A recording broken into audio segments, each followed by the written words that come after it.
We live? Let's do this. Yes, you're live. I thought we were going to get some intro music up in here.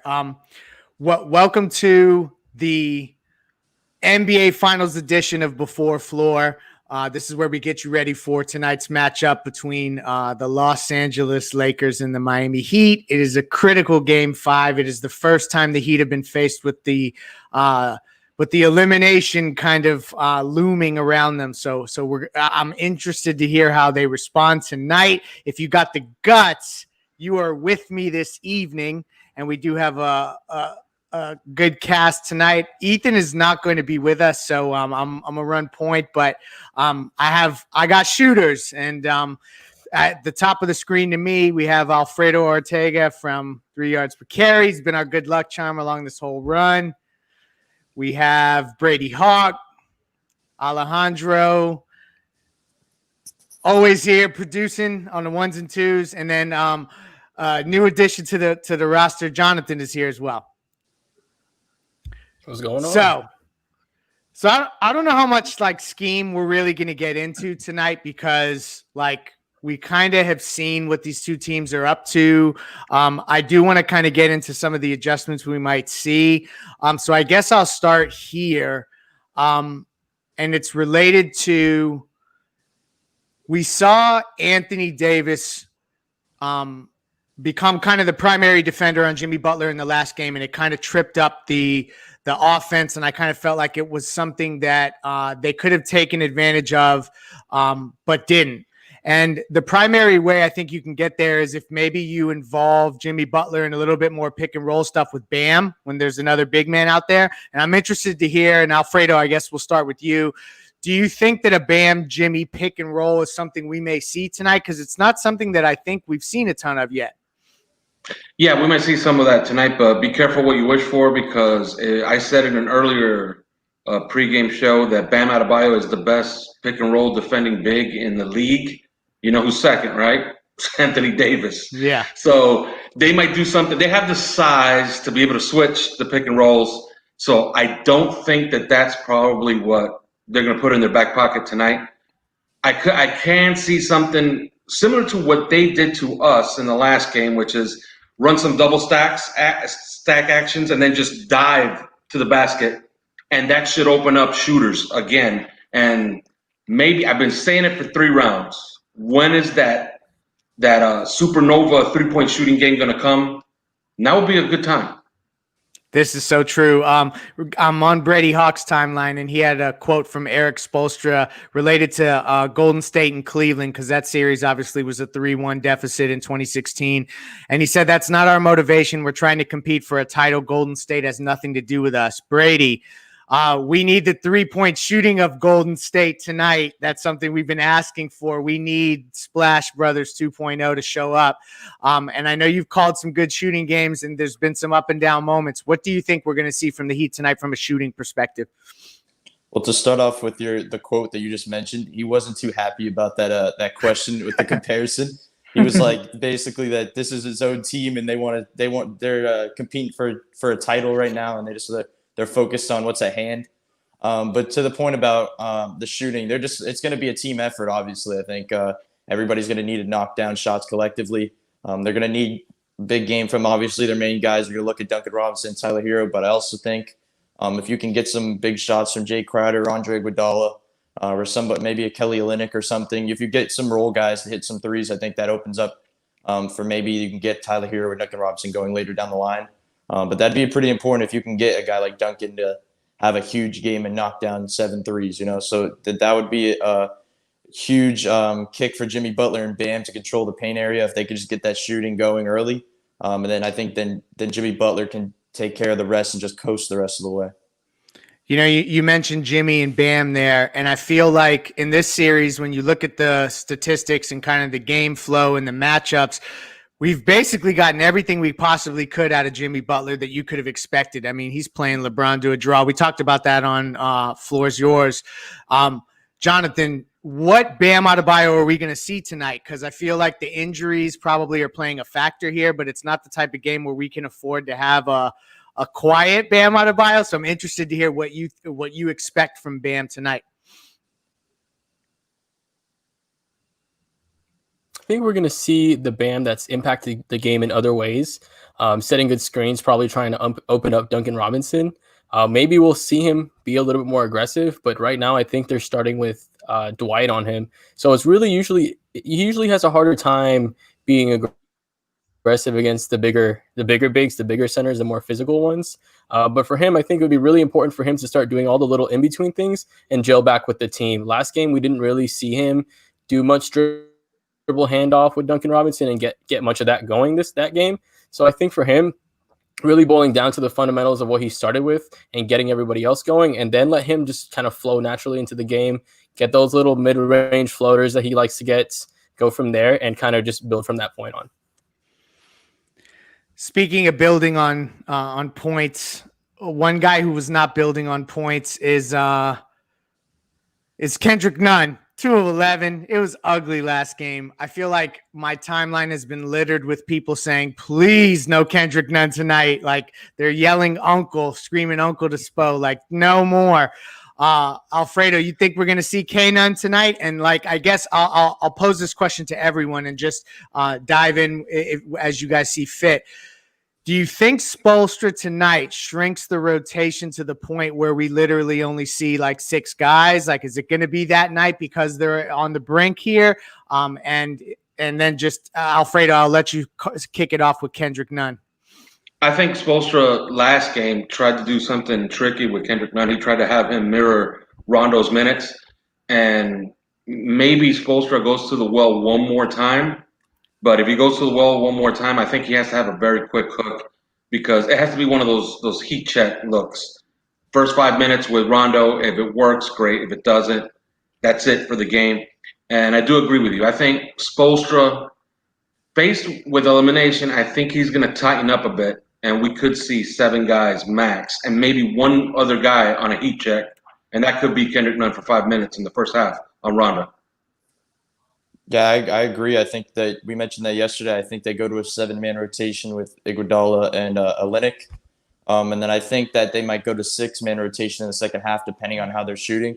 I think if Tyler Herro and Duncan Robinson and guys are knocking down shots, they're just going to roll with Iggy off the bench and probably not play Olynyk at all in the second half. But if the shooting's a problem once again, they're probably going to have to play Olynyk more minutes, and hopefully that he can give them that offensive spark that they continually need from him. So I definitely think that they're going to shrink the rotation, and then Kendrick Nunn's probably going to be the guy, the odd man out, that's not going to get minutes today. You mentioned Kelly Olynyk. And what might happen is if we see them start to get – No, go ahead. You're good. No, I was just going to say, we tend to pick up early fouls on the bigs, on AD. It's usually Jae or it's usually Bam that'll pick up 2 early ones. Almost every game this series, they've started to pick up 2 early ones. So we might see KO come off early.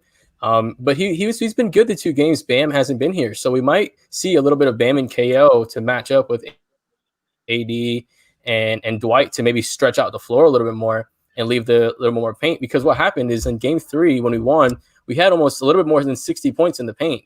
And then in game 4, we had, I think, less than 35 points in the paint. So it's going to be really important for us to work our way in and then work our way out. Because if they know we're going to drive to do the purpose of kick, then they're going to play the kick game all the time. They know Jimmy's going in the paint half the time just to throw it out. So they're starting to play those lanes now. Yeah, no, I think you're hitting on something there, particularly as it relates to Olynyk. When you look at kind of the 4 games so far, he's played 18 minutes or less in 2 of the games that he was not very impactful. But the 2 games that he kind of showed up in really big ways, he played 30 minutes or more. And I think you may be onto something with the KO Bam duo up front. I mean, there were so many metrics that pointed to that being a really effective front court combination, and they've gotten away from it this year, whereas last year it was like the go-to front court from an analytical perspective. I guess I'm interested to see what Spo does tonight, because you almost, when you look at the way KO has played, he was the second best player in the win, probably, right?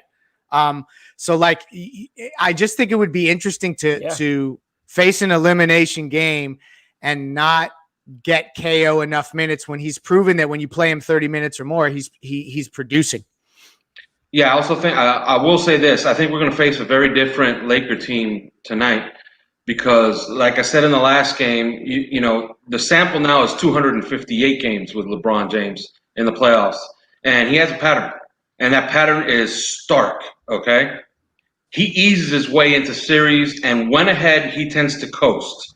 When it's time to close a team out, or whether he's behind or in elimination games, that's when you get high usage LeBron. Yeah. I doubt that he's going to be passive like he was in the last 2 games.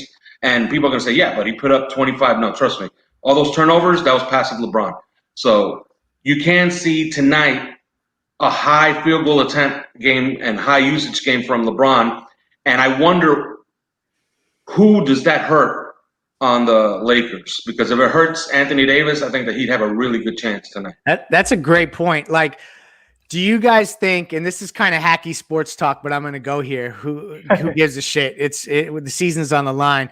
Do you think LeBron's going to gun for the MVP tonight? Like, if he thinks that there's a chance they're going to close out the series, they're in the Black Mamba jerseys, which I am so sick of seeing that all over social media. It's time for us to beat him.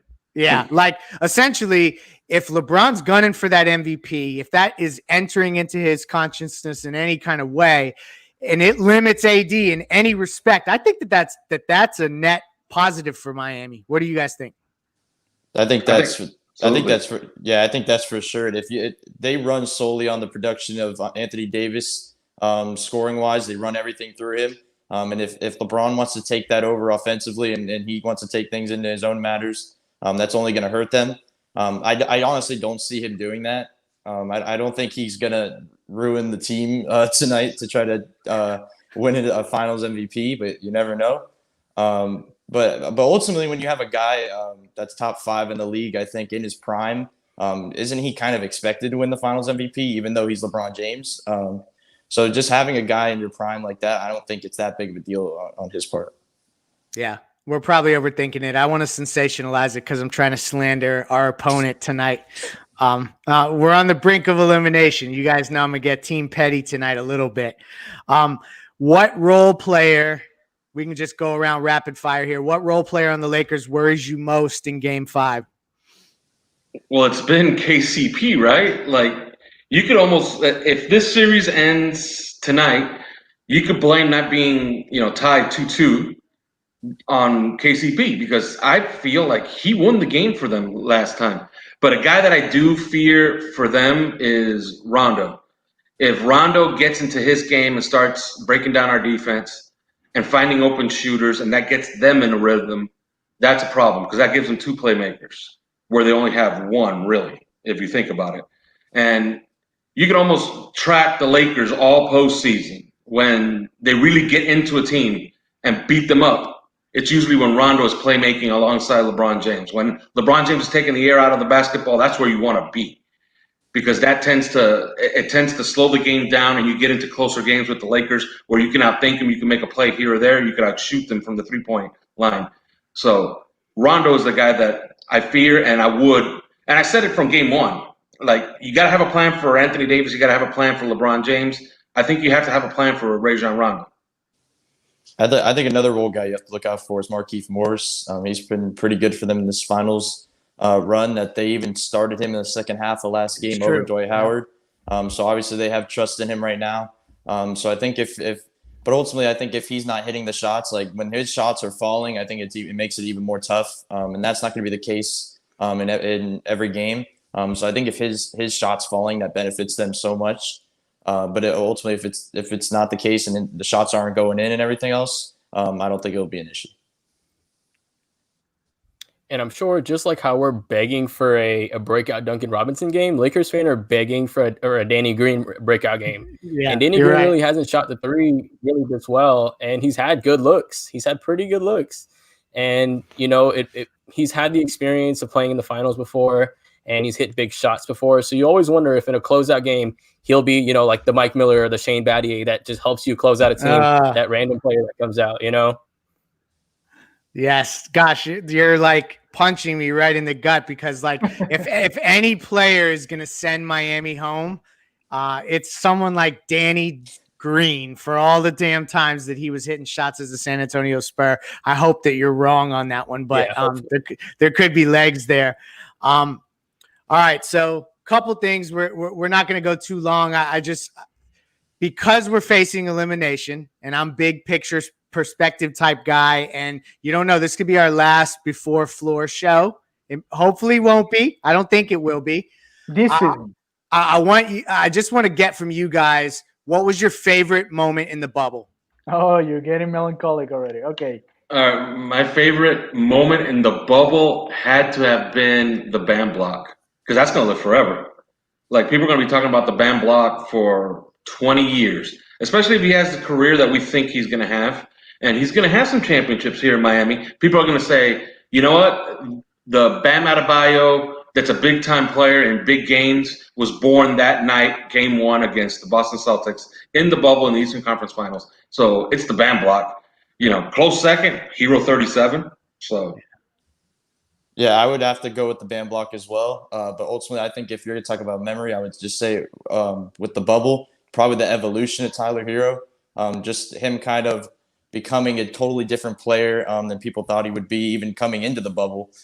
Becoming like he mentioned, a 37-point game in a playoff game, or being the only, like, the main offensive guy or threat on a NBA Finals team, just as a rookie at 20 years old. Kind of, it just puts everything in perspective. And him taking over, kind of being the playmaker and ball handler, even if there's mistakes in there, that's just going to happen when you're a rookie. But him kind of evolving that way, I think that's a pretty good memory in itself.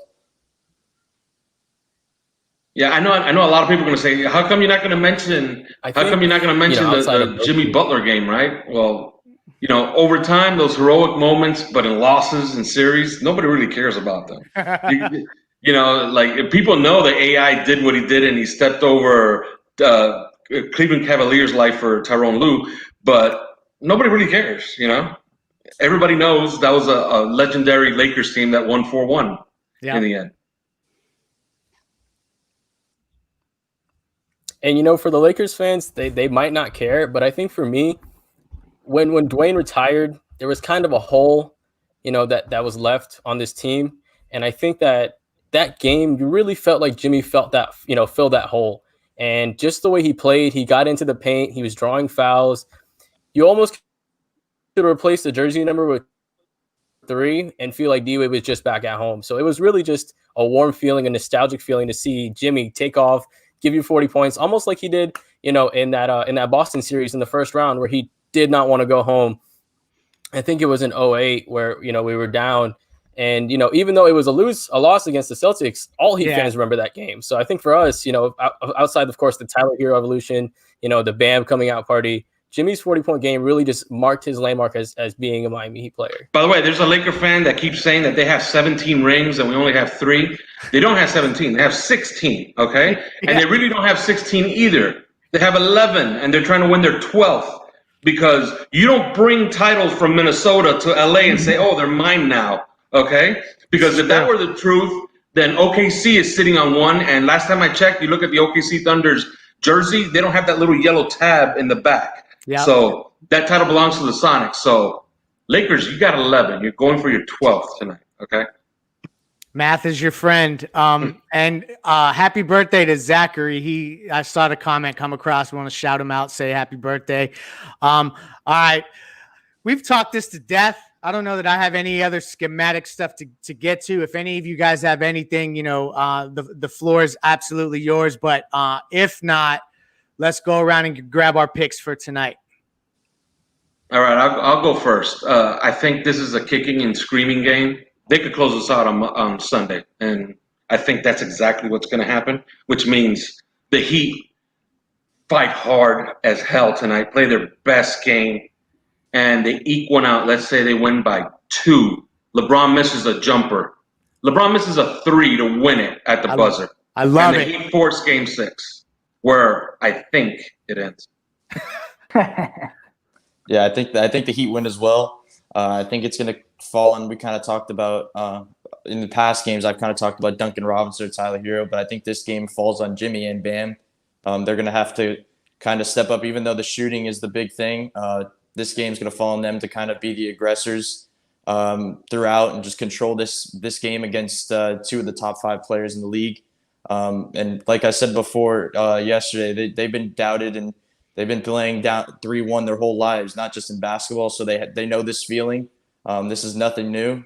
So I think that this is going to fall on Jimmy Butler and Bam, and I'll say Heat by 4.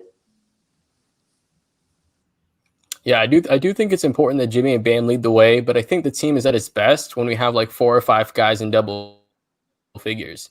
You know what I mean? So it would be really important to get everybody involved. Of course, spearheaded by Bam and Jimmy. It's hard to say that the Lakers are going to get blown out just because they have such good offensive weapons and they have good streaky shooters. So I'm going to say, the Heat by 5 in a grindy game. I don't want to have a heart attack, dude. I don't want to see LeBron take a 3. That ball is going to be in the air for like 5 minutes and I'm gonna have a heart attack before it gets down to the rim. Right. I predicted that ball will be in the air for like 5 minutes and it'll rim in and out, and then the next 10 minutes will be a camera right on LeBron as LeBron looks like, oh, I'm shocked I missed that. Right. Yeah, ESPN's going to get a lot of mileage out of that until Sunday. Who you got, Alejandro? Well, I said Heat in 7, so Lakers did what they had to do. So now the Heat are going to win the next 3, and they're going to win the title, man. I can't change it now. So I'm going with Miami Heat tonight. I said Heat in 6 to start this series, so we're kind of in a weird spot with that pick. I will say this. Because we had the experiences of the big 3, and you know what it's like when you have 2 or 3. The Heat had 3, but they have 2 of the top 5 players in the league. There is a part of me, and this is not going to be a guts-filled statement. There's a part of me that says, like, they are just so top-heavy that in a single game to just close us out. You saw what LeBron and Dwayne used to do to folks. They would send guys home. There were some series that got extended, but Heat in 5 was a thing because Heat in 5 happened a lot. So there's always that lurking. But that said, I think the Heat have their best 3-point shooting game of the NBA playoffs tonight, and they get a victory. Game 6, we're going to approach this one game at a time. I'm not even going to go there tonight. I think tonight is a Jae Crowder, Tyler Herro, Duncan Robinson revival, and I'm sticking with that story. That's it. Well, thank you for tuning in. I think, Alejandro, you're going to stick around, right? Yeah, we're going to play the press conferences that went on yesterday, so we're going to do that, just waiting for the game. So you guys can finish it up. Good stuff. And we will have a post-game podcast, and I think Alf is going to be on the stream. Maybe we'll even pop onto the stream for a little bit, Ethan and I.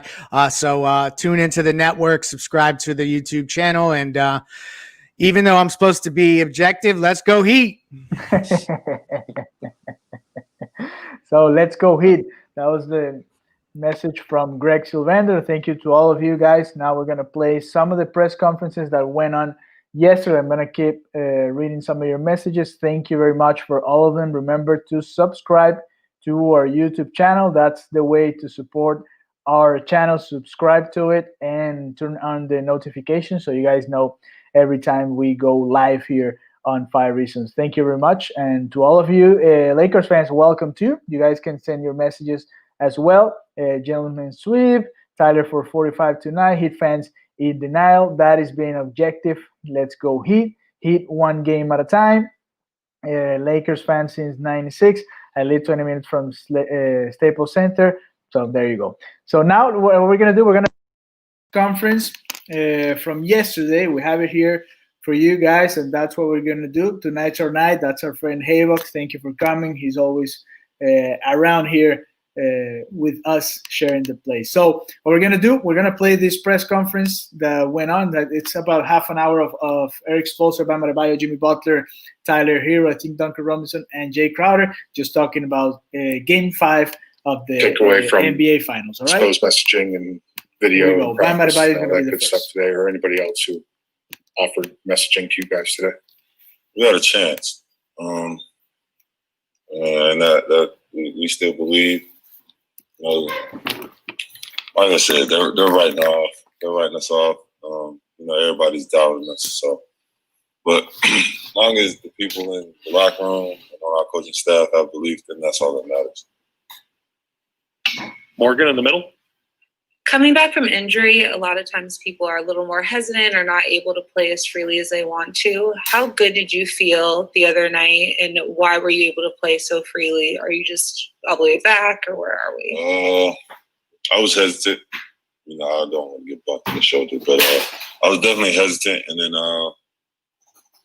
Jay came up to me and was like, yo, after I got the first layup, he was like, hey, take your mind off of it. It's over. You out there now.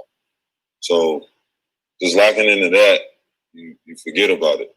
So I forgot about it. I was just out there just trying to make plays. Next question is from Andres Lopez. Thank you. Bam, you just mentioned how your confidence is still there, and even though people may be writing you guys off, you guys still believe in yourselves. Can you talk about a little that mentality going into the next game that is so important for you guys, and where are you guys at psychologically right now? Our backs are against the wall. We know that. And it's 3 up, 3 down. That's our motto. We got to stick to that. We got to believe in that. And like I said, it's not like it hasn't been done before. And it'd be great to be another team to do that. Next question, Cooper Moorhead. Hey, Bam, with AD on Jimmy, and he's dropping back so far in the paint, especially on pick and rolls, what do the other 4 guys on the floor need to do to help counter that coverage? You just got to get more movement. I feel like a lot of times we get stagnant and caught up into the clock with 7 seconds, and we get ourselves in butter situations is what we call it. But as long as we get shots on goal and, they're quality shots, I feel like we'll be okay. Any questions here in the room? Okay, go ahead, Rap. Next question will be from Julio Montenegro. Hi, Bam. What is the key to fight against pressure in Game 5? Kind of fighting against pressure? Yes. Like I said, our backs against the wall. You can't worry about pressure then. You got to do everything you can. We got to play desperate as we possibly can. We got to go out there, execute, be detailed, and play like we're down 3-1. Next question is from La Gazzetta, Italy. Hey, Bam, Davide here from Italy.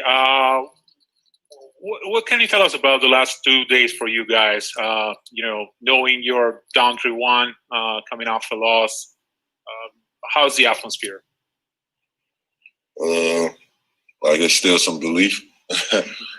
I mean, like I said earlier, people are writing us off. So as long as the people in our organization still have belief and we have belief, then anything is possible. Next question, Isaac Fannin. Hey, Bam, it's Isaac here from the BBC. People in Nigeria are obviously enjoying watching you play in these playoffs. How does it feel knowing that you're potentially inspiring the next generation of Nigerian players? And could you see yourself representing them on the international stage in future? It feels good that, people enjoy to watch me play, and just having the next generation look up to me and be something special for them, that feels great. But right now I can't really worry about the decision of putting on a Nigerian jersey. I got to focus on the finals. Thank you. Good luck tomorrow. Thank you. Next question is from Alan Sliwa. Hey, Bam, just want to get your thoughts. Is it, of course, you don't want to be down 3-1, but when you are in this position, do you think it maybe makes the team a little bit looser? Do you look at this upcoming game? Does it change anything from when you were down 2-1? Do you think you guys played a little looser because you're down 3-1? Play a little looser? Yeah, looser in the sense that, of course, the pressure is on. You got to win every game, but when your back's up against the wall, does it loosen things up a little bit for you guys? I mean, it depends on how you look at looser. You saying like looser as in like we play more free flowing? Exactly. No. I feel like if we're down 3-1, we got to be damn near perfect. If I'm being honest, that's the way it has to go. We got to be damn near perfect to go 3 up, 3 down. So I don't think it's no playing looser. I feel like that's got to boost your energy up because we have a chance. So at this point, we got to play desperate. Maliko, last question. Does playing desperate become different or easier in any sense, knowing that this game, if we were in a different universe, would have been played in LA, but now it's played on a kind of neutral site? Or are they all the other noises and effects make it so it's just about the same? I mean, once you really get out there, you really forget about it. Even if we're in a bubble or we had the crowd, the home team gonna realize it, but you just gotta go out there and hoop. At the end of the day, court's still the same, ball still go through the net the same. So at the end of the day, we down 3-1 and we gotta play desperate. And it's no really, once you're in between them lines, you can't really worry about the outside noise, if that makes sense. Hey Jimmy, you've you're on your a deep playoff run in the finals in the bubble, and you've been on a couple of deep playoff runs outside of the bubble earlier in your career in Philly and in Chicago. Like, what have been the biggest differences to you between being in it this long in this environment versus kind of in a normal environment, kind of what it does physically or mentally? I mean, obviously, you're away from your family. For me, I'm away from my guys a lot. A lot of people that I spend a lot of time with. But at the same time, I get to be around a great group of guys, great coaching staff. We have fun. Basketball is always basketball. It's competing. We know what you're going to get.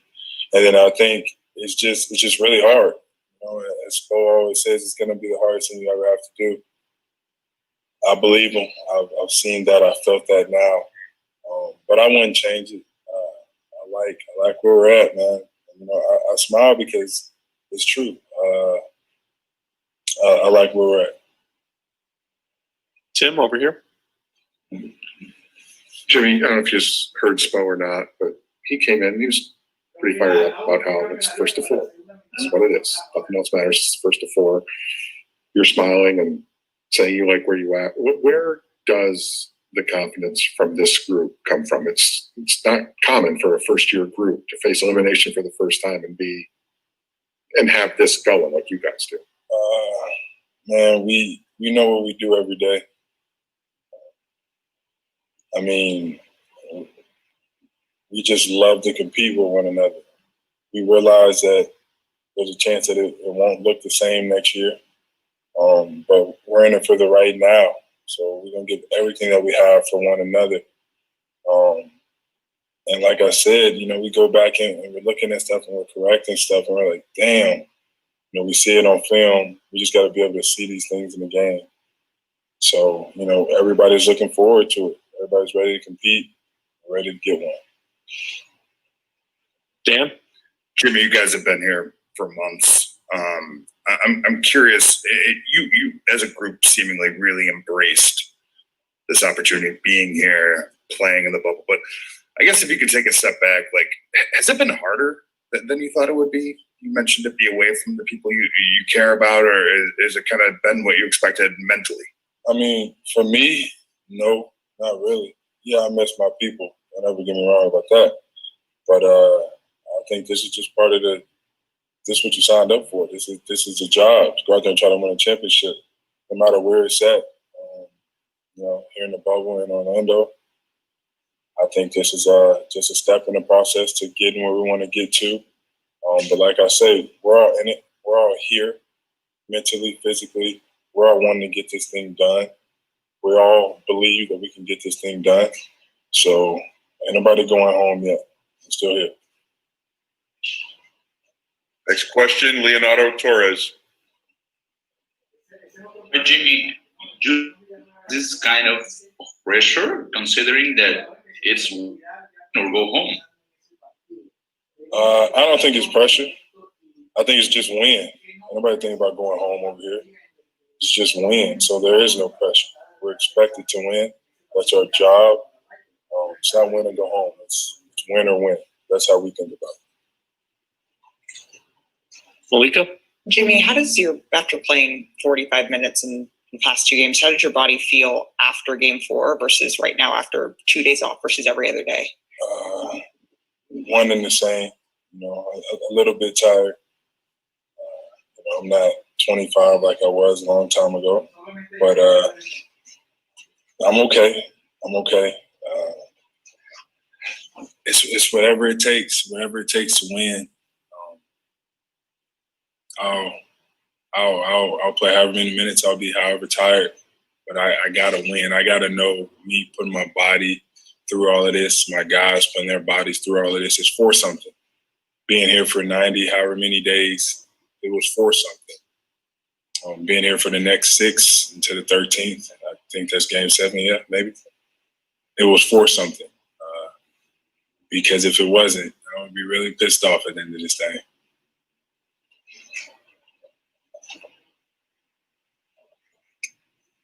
Hey, Jimmy, there was a moment in the last game where, I think you saw Rondo talking, started smiling, and just kind of watching him. Can you take us into what it was that was happening there and just, what made you smile? To tell you, I really don't remember. I don't. Rondo's always saying something to me during the game. I got a lot of respect for the guy, a lot of love for the guy. Him and his family, obviously, he played with me in Chicago. So it's always enjoying going back and forth. But we're going to get the best of Rondo and the Lakers. We have no choice. We can't lose. We got to win 3 straight. So I'm sure there'll be a lot more jawing back and forth and a lot more smiling between us two. Next question, Mateo Mayorga. Jimmy, speaking of the right now, like you said, in your opinion, what more do you think is needed from yourself to help your team possibly extend the series? A lot more. Not just scoring points. I got to rebound the basketball better. I have to get my guys involved in a numerous amount of ways.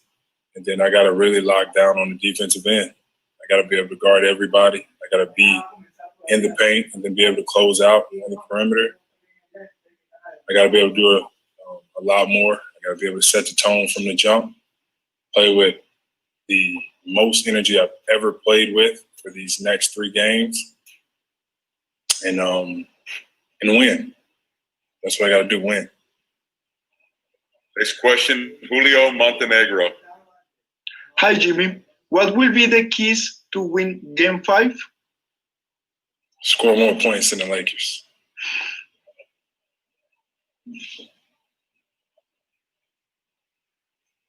Next question is from Fernanda Vasquez. Hi, Jimmy. This season you have been physically further from your fans than ever. What lesson does this experience leave you regarding fan support? That we do miss and love our fans. Damn sure the ones in Miami. I wish they were here to witness this. Hopefully witness a comeback down 3-1. But hopefully we get to return and play in front of all the fans around the world pretty soon. And the last Zoom question will be from La Gazzetta, Italy.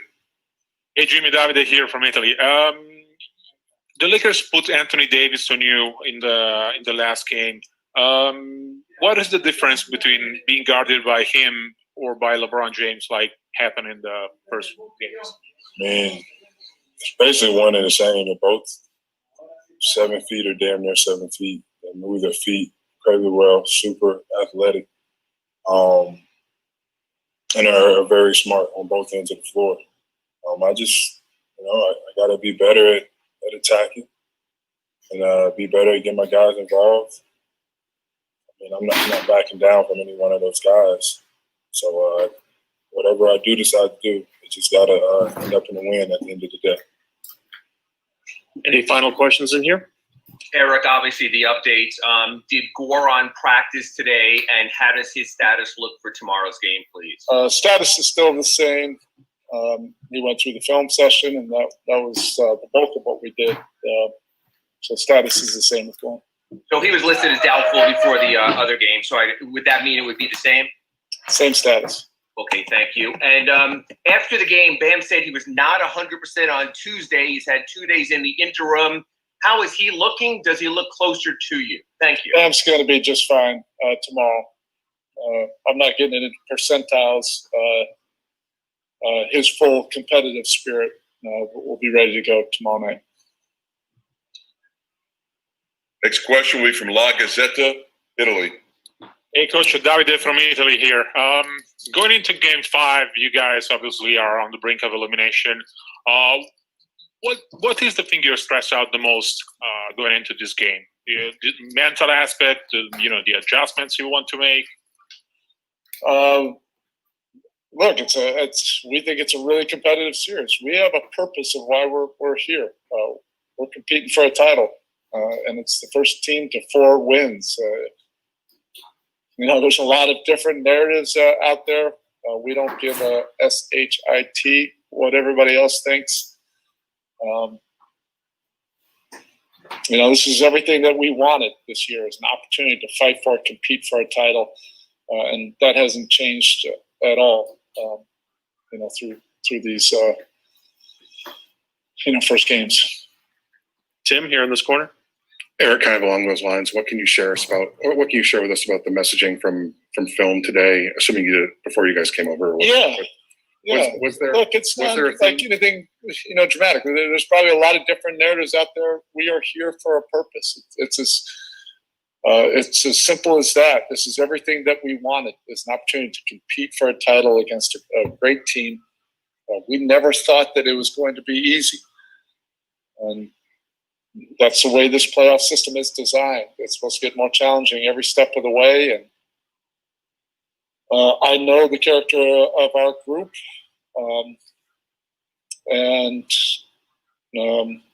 We are still very much committed to what our purpose is, and look forward to the competition tomorrow. So whatever the storylines that are out there, we don't care. Our guys are the ones who are out there in the arena, marred by dust, blood, sweat, and tears. Our guys are the ones out there.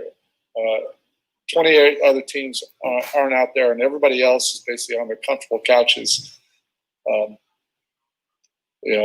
spectating on this one. Our guys are the ones that are in the arena, and that's right where they are meant to be. Have you been made aware yet of what Gary Payton wrote for Players Tribune? Who told me was Goran. I was really moved by it, particularly coming from GP. I had goosebumps, and it was just the right timing, and what a pleasant surprise, to come from one of the former champions. He knows how difficult competing for a title is, regardless of how you get there, what the score is in the series. At this point, it's the first team to 4. That's the only thing that matters. Malika? So sort of regardless of what happens tomorrow, your time in the bubble, the Lakers' time in the bubble, our time in the bubble is all kind of coming to an end. How much thought have you put into assimilating to what it is? Like you talked about, Bam should be able to not wear a mask on the sidelines because it's fine, it's safe in here. Have you thought about that dichotomy at all? I have not, other than my conversations with my wife and our kids and school. That kind of brings you back to reality. But other than that, no, I haven't given any thought, for right or wrong, about anything outside this bubble, right now. That's not family related. Next question, Leonardo Torres. Coach, the defensive adjustment and the pressure that AD put on Butler, how are you going to try to handle that? That's what competition's all about. Stepping up and figuring it out. They closed that game, better than we did. Whether AD's on them, for the full 40 plus minutes or not, we have to be able to overcome it, and our guys are looking forward to that kind of challenge.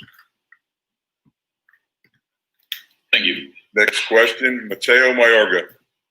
Hey, Coach Spo. After the loss in Game 4, which of your players would you say has been the most vocal, stabilizing force in the locker room, making sure everyone is focused and the team is well prepared? Our guys don't need stabilization. We don't need a character test. We don't need a competitive temperature. We all know where our guys are. I don't think you could understand unless you're in the locker room. So I'm not really going to, waste time trying to explain to everybody. We are here for a purpose. We are trying to compete for a title. That has not changed.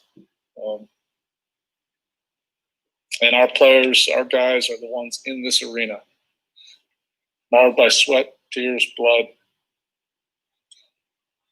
And that's right where they're meant to be. Hello, Tyler. First of all, you played both on Game 3 and Game 4, play very aggressive defense. It will gonna be the key for Game 5 for your team. Yeah, this same thing.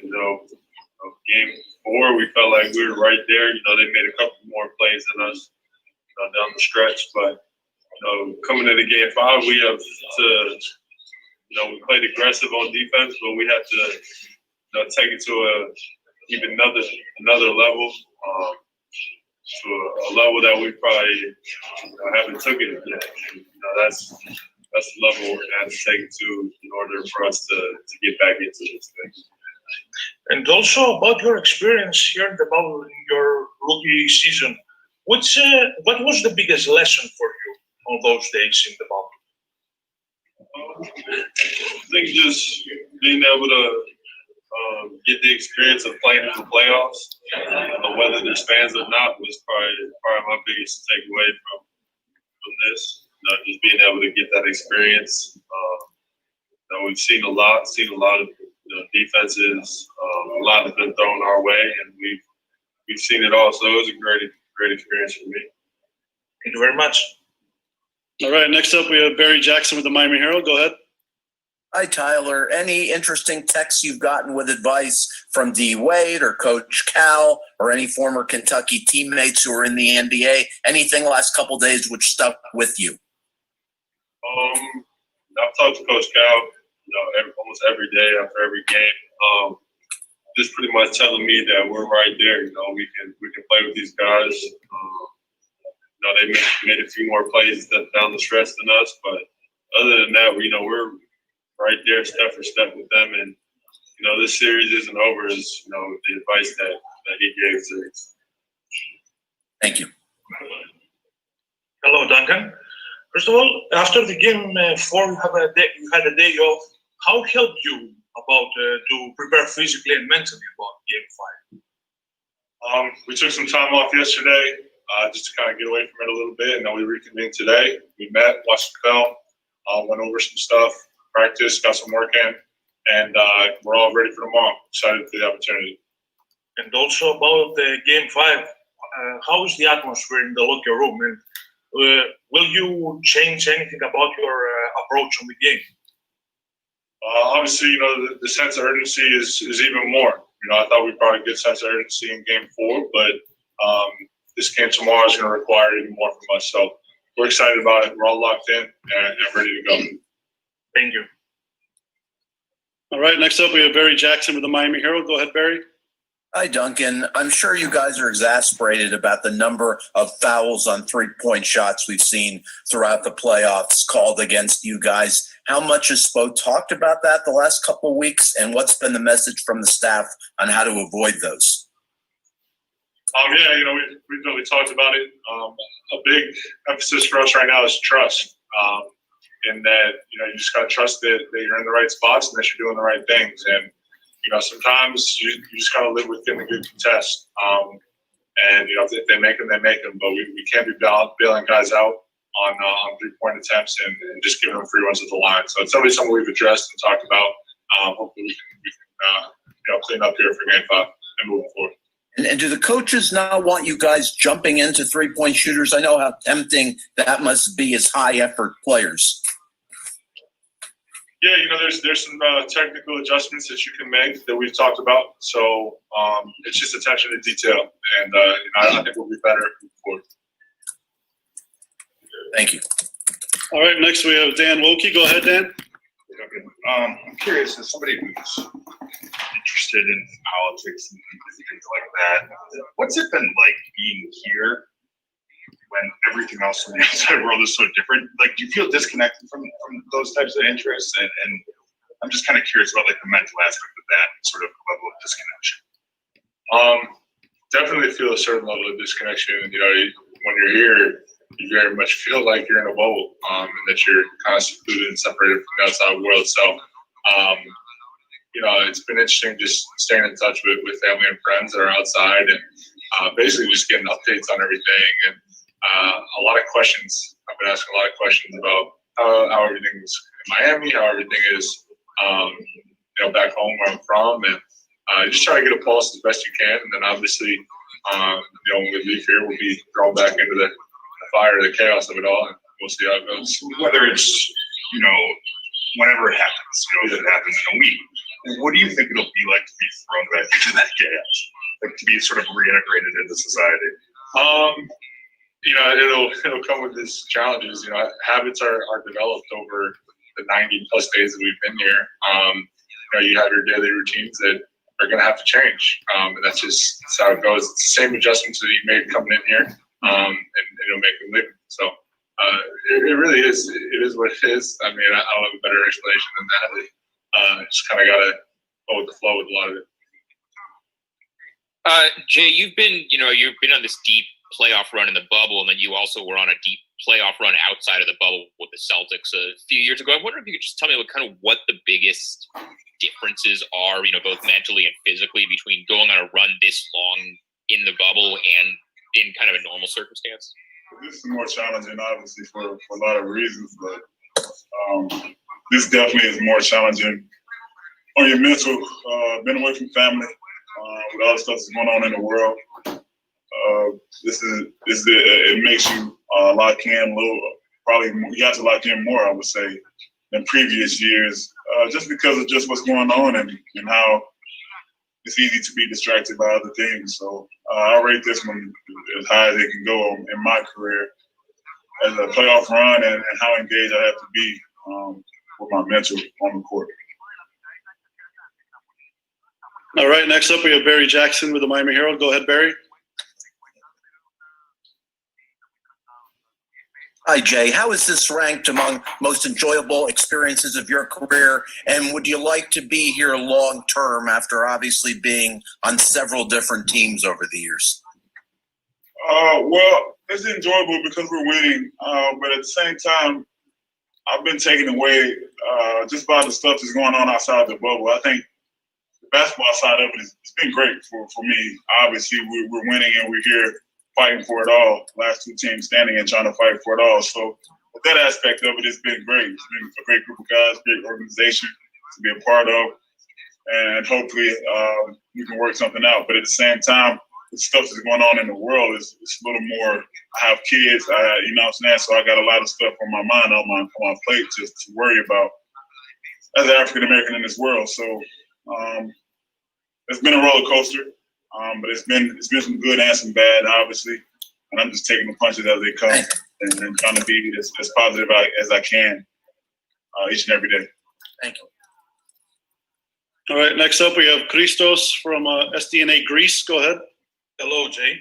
First of all, under the circumstances, the Game 5 of that series will gonna be the biggest and the most important game for you in this season for the whole playoff series. Yeah, it is the most important game. But our approach has been the next game is the most important game. That's our approach we've been having this whole playoff run. Is just the next one. Whether we win or lose, the next one is the most important one. So obviously, this next game, Game 5, is the most important one for our group.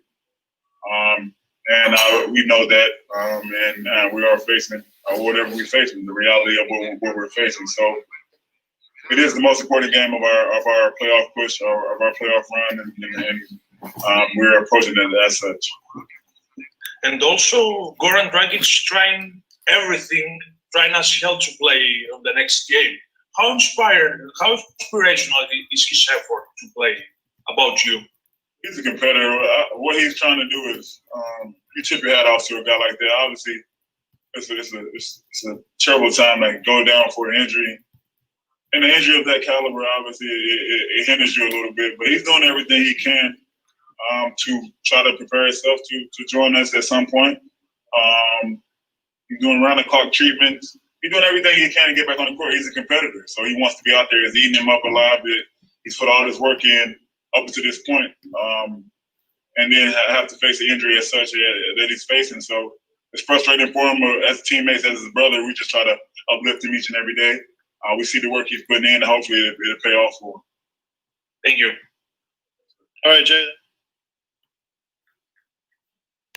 All right, that was Jae Crowder and yesterday's press conference before tonight's game. Of course, we're waiting for ABC to start the actual game, and here we're gonna keep reading or read now some of the comments that you guys have made and some of the things that are here on Twitter from Heat Twitter. Let's go to Heat Twitter and check what they're saying, and let me go and check real quick what the starting lineup is gonna be today for the Miami Heat, just to check it out for the Dragon.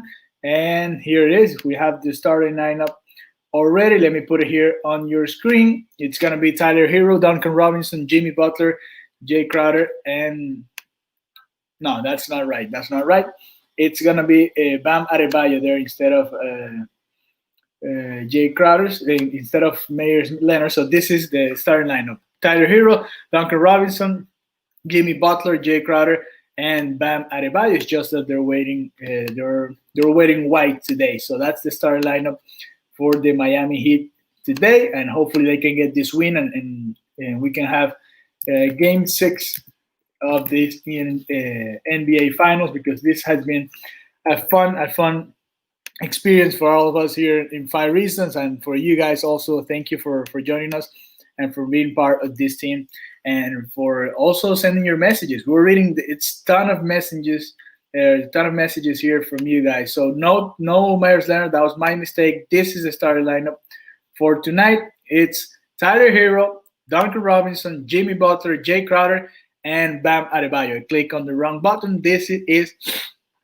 the starting lineup for today. Tyler Herro, Duncan Robinson, Jimmy Butler, Jae Crowder, and Bam Adebayo. Those are going to be the 5 guys starting today for Eric Spoelstra and the Miami Heat. Of course, trying to get that win and trying to get at least to that 6th game that will be very exciting, and that will take place on Sunday night. Of course, that's going to be on Sunday night. And so let's go to Heat Twitter and see what they're saying right now about what's about to happen. The 5th game of the NBA Finals between the Miami Heat and the Los Angeles Lakers. Let's check it out real quick and see what people are saying.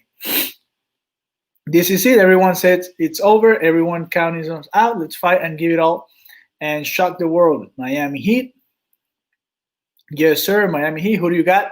Heat or Lakers? We got Heat. So the Heat are winning now. Thank you, NBA UK. Why is Paul Pierce such a wet? You choose to be in the media, so you go for your right to blatantly hate a team. Just because Miami Heat beat you years ago, let it go. Game 5, Lakers for 4 or Heat for 2. Then we'll see. More comments. Dear Jimmy Buckets, hello again. I'm sending all my love and support for you in your upcoming game in 4 minutes. Please remember your nickname is Jimmy Buckets for a reason. Shoot the damn ball. With regards, our friend Tiny. I don't know. We don't know. Heat Nation, no matter what. NBA Finals Game 5 starters. This is 5 starters for the Lakers. LeBron James, KCP, Danny Green, Anthony Davis, and Dwight Howard. Game 5 of the Finals. Here you have some of the commentaries. Qual é a razão dos Heat terem 23 Malcolm Jordan retirada? Bueno, they all want to have some part of Michael Jordan. He took the game to another level, and he deserves all that respect for sure. Take Heat in 7. Take my energy. Yes, I said Heat in 7 as well. So that's what I'm gonna keep saying until the end of the series, and hopefully that's in 7 games as I expected before. So who do you guys have for today? Let's go back here and read some of you guys' messages, because I want to see how you guys feel about this matchup today, and reading some of the comments. Heat in 6. I'm going for Heat. Lose or win, Jimmy Butler is the truth. If anyone's winning 3 straight, is us, for the culture. There you go. That's the feeling. That's what I feel too. This is a team that can do all that, get it done, and win 3 in a row. 1 at a time, 3 in a row. Herro and Duncan shot the lights out tonight. Shout outs from Philippines, Heat fans. Thank you to all the people from the Philippines that are coming here. Lakers can be beat. Y'all did it in Game 3. Yes, the Miami Heat did it in Game 3. So that's that's what can happen and will happen, in my opinion. That Miami will win tonight, and then we'll see on Sunday. And Sunday will be another day, and we'll be ready for that here on 5 Reasons. Of course, remember to subscribe to our YouTube channel, and to please be part of our team here, giving us your opinions, because your opinions are very important for the development of this live tweeting party. What we're doing here is a live tweeting party. Let me put the name here, because the idea is to have fun with it, to give me your comments, and I will post them on our screen here, so you guys can exchange ideas while you guys watch the game, and we all have fun here during the 5th game of the finals. Yeah, LeBron had to come to Miami to learn the truth into winning championships. Haha. Jacksonville, let's go Heat. That was Jonathan before. Jacksonville, let's go Heat. Lakers are the GOATs. Heat in 7. I'm hyper fire. I'm hype and then fire. Okay, thank you for sending all your messages. The game's about to start. We're just waiting for ABC. You guys know how it is. They don't start on time. It's not like baseball. Baseball is so sharp. 7:08, the Yankees were starting their game against the Rays. But NBA, no, it's not going to happen. I don't know where to watch the game. If you're in the United States, turn to ABC. ABC in the United States, it's broadcasting the game. If not, tell me where you are, and we can ask people here and see if they're from those countries. Let's go Lakers. Thank you. Ethan, Caruso, final MVP. Yeah, Caruso or KCP. They have been a pain in the ass there for the Miami Heat. Let's go back and see here. We're waiting for the NBA to also put the live score, because we love having that live score up here. You guys can be updated on how the score is, and also send your messages at the same time. Is the game really gonna be on? Hi Carly, how are you? No, we're not playing the game here. We can't play it because of the copyrights. You should know that.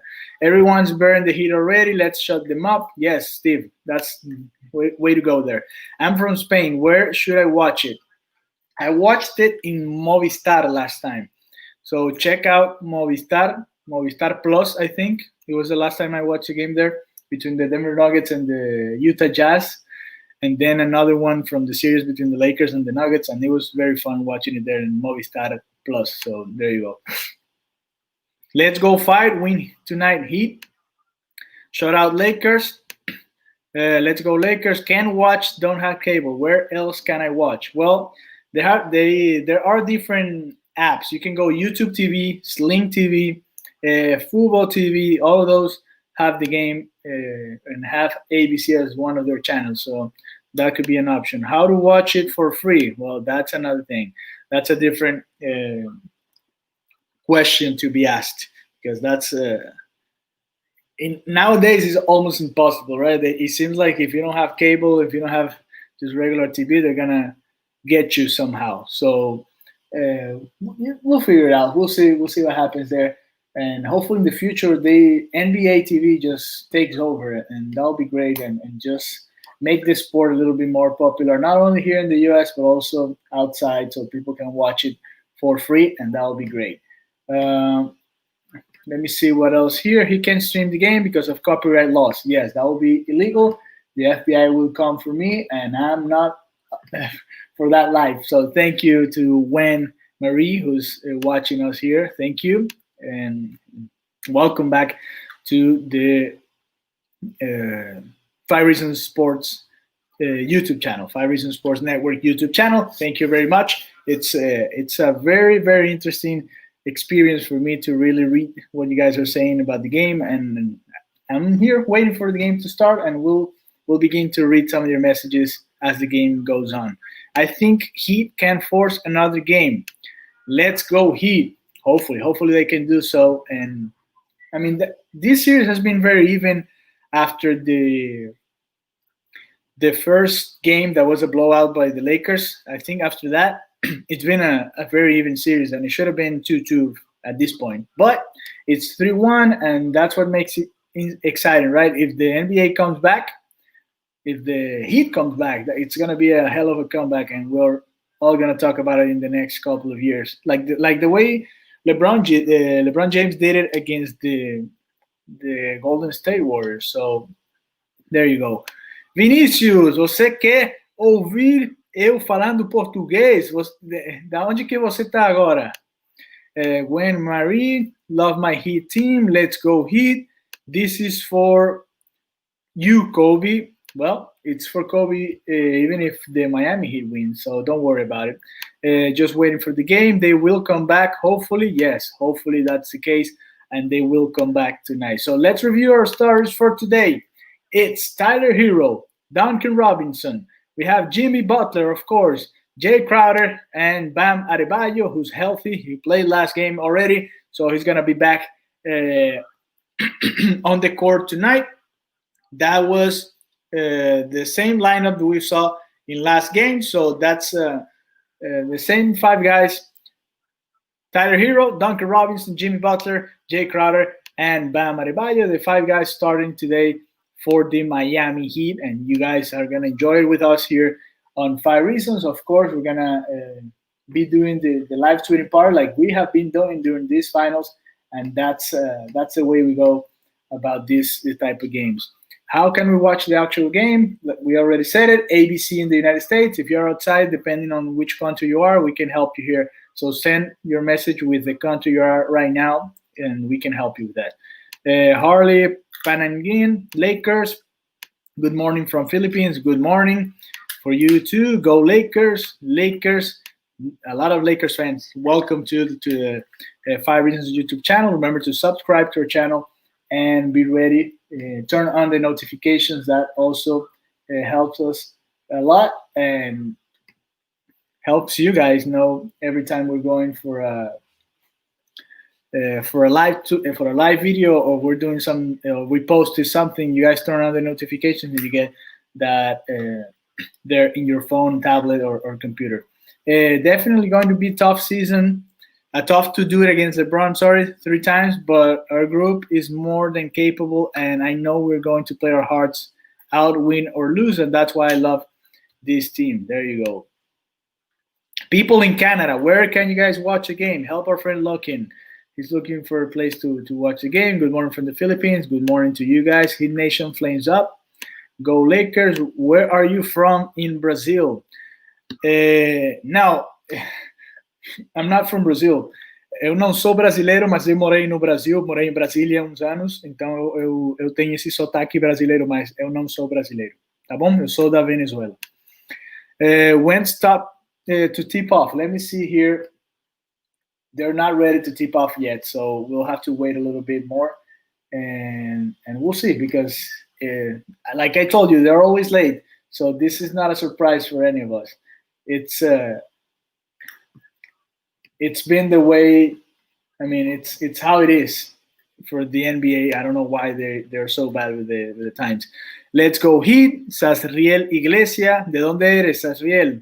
Saludos.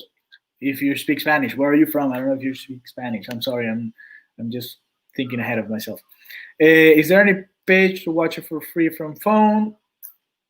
I don't know. You'll have to check online, but I'm not sure. Go Lakers from the Philippines. James, thank you for sending your message.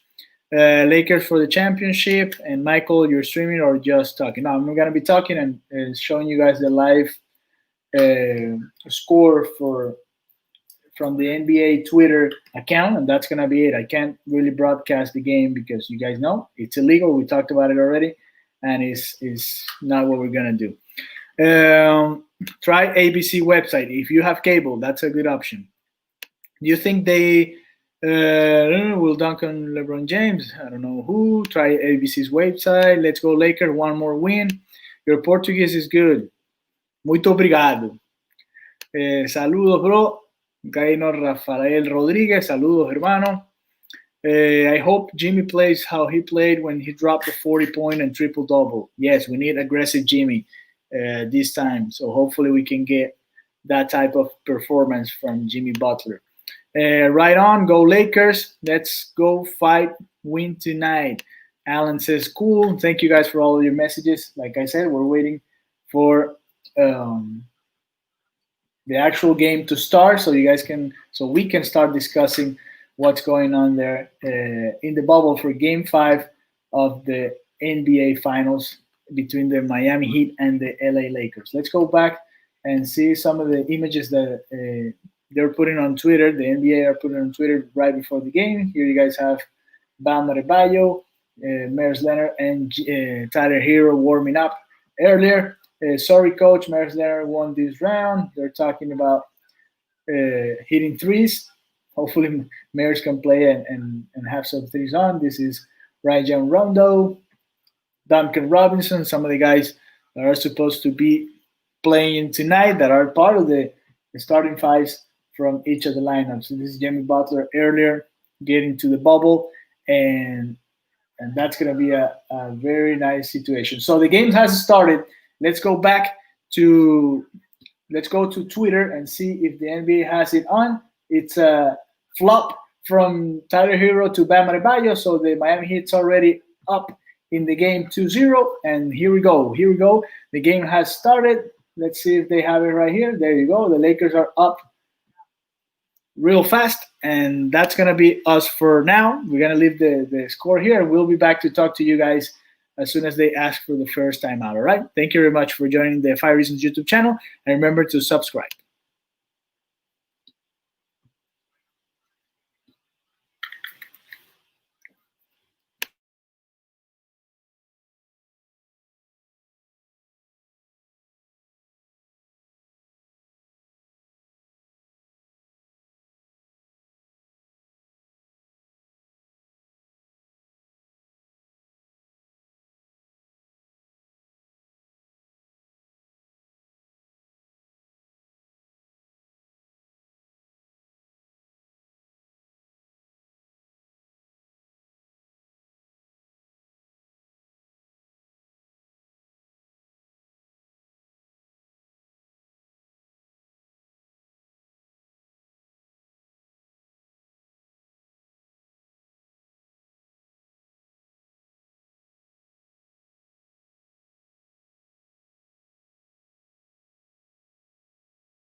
So here we are, the first timeout of the game. The Lakers are up 14 to 11, and there has already been one fight there in the game. It's gonna be that type of a game, right? It's gonna be very hard.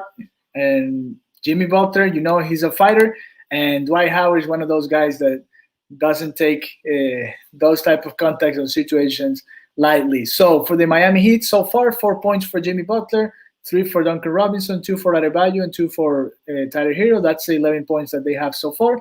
And for the Lakers, it's 5 points for Danny Green, 4 for Anthony Davis, 2 for James, and 3 for Caldwell Pope. They're attacking the basket a lot. Just 1 free throw made, and the only attempt from 3 became a three-pointer for the Lakers. So it's a win for the Lakers so far by 3 points.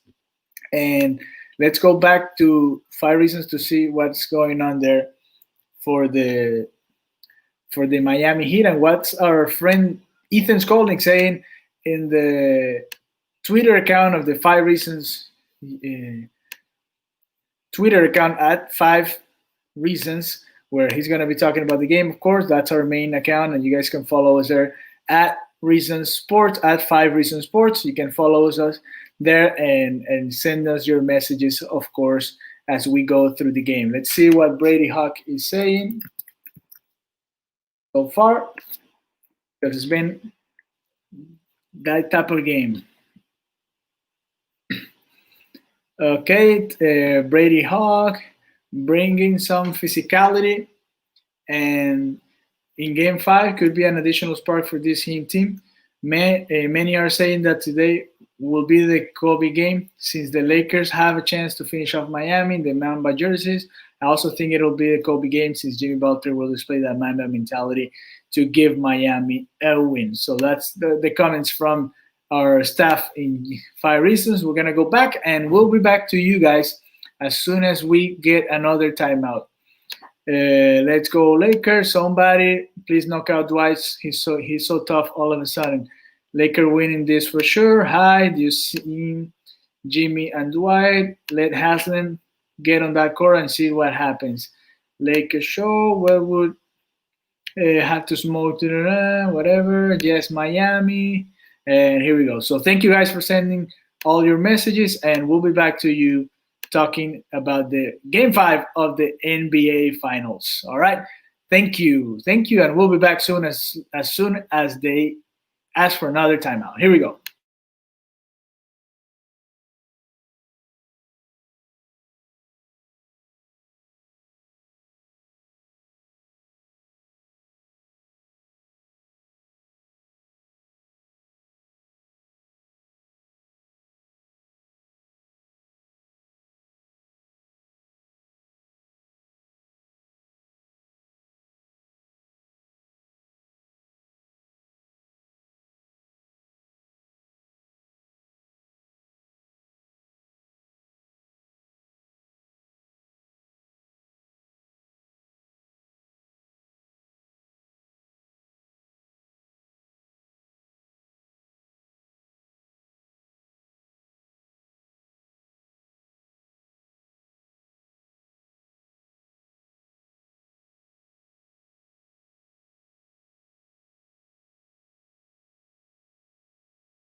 Okay, it's a 6-point advantage for the Miami Heat, 42-36.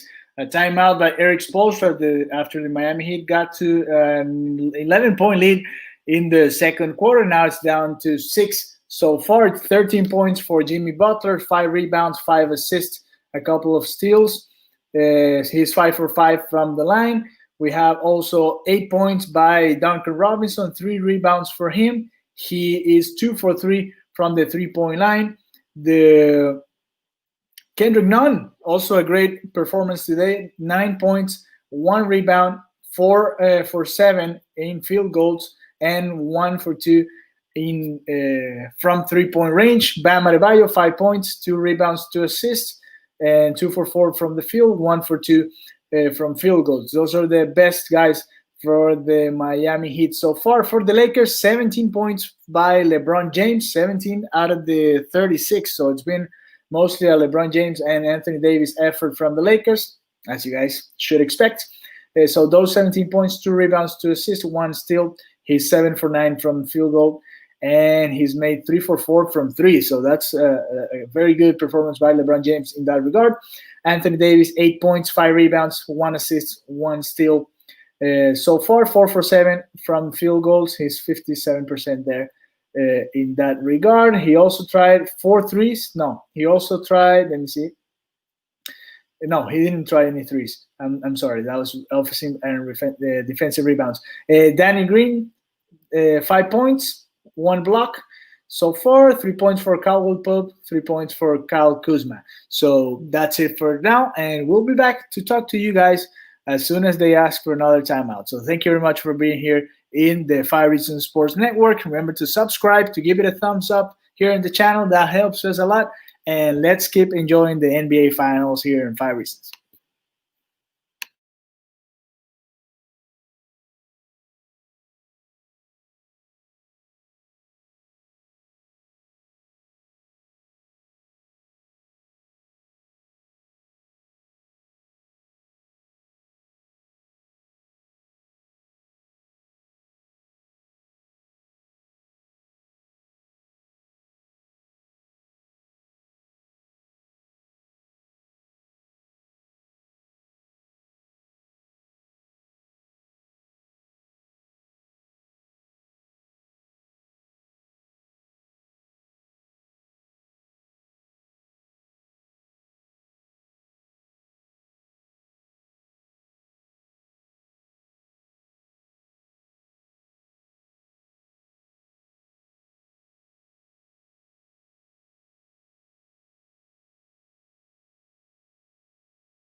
So that's the end of the first half.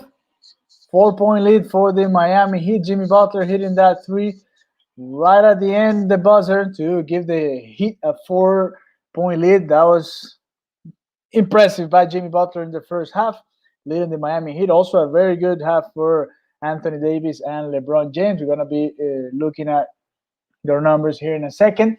Thank you to all of you that are here, that have been here sending your messages. We are reading all of them, and we are having a good time with you guys. So it's 22 points for Jimmy Butler in the first half, 6 rebounds, 6 assists in 23 minutes. He almost played the entire half on the court. He's 7 for 7 from free throw line. One that 3-pointer that he just shot and made, and he's a +6 on the Miami Heat so far, leading the Heat to this win, 4-point win so far in this first half. Jae Crowder 4 points, Bam Adebayo 5 points, 10 points for Duncan Robinson, 8 for Tyler Herro, both a little better from the 3-point line, especially Herro, even though he only shot 3 times, 2 for 3, and Duncan Robinson 2 for 6. He was fouled in one play, and we didn't. The Miami Heat didn't get that call, and that was a little bit unfair, and that ended up with a 3-point by Caruso on the other half of the court. So a little break there for the Lakers, but we were used to that type of situation. That's going to happen a lot, and that's just something you have to deal with.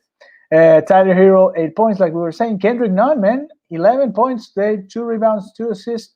Great performance so far.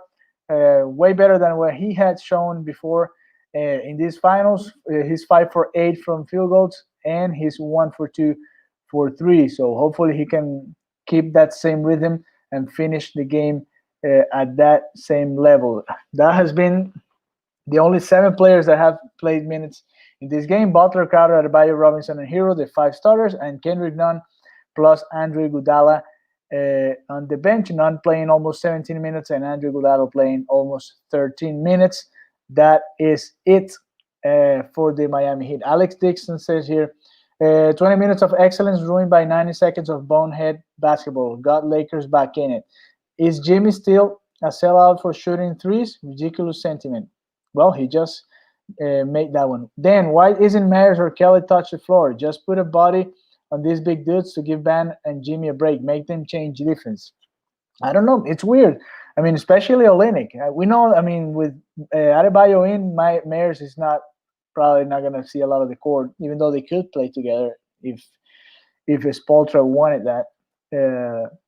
But especially Olynyk, man, he's played good minutes in these finals. Well, I don't know.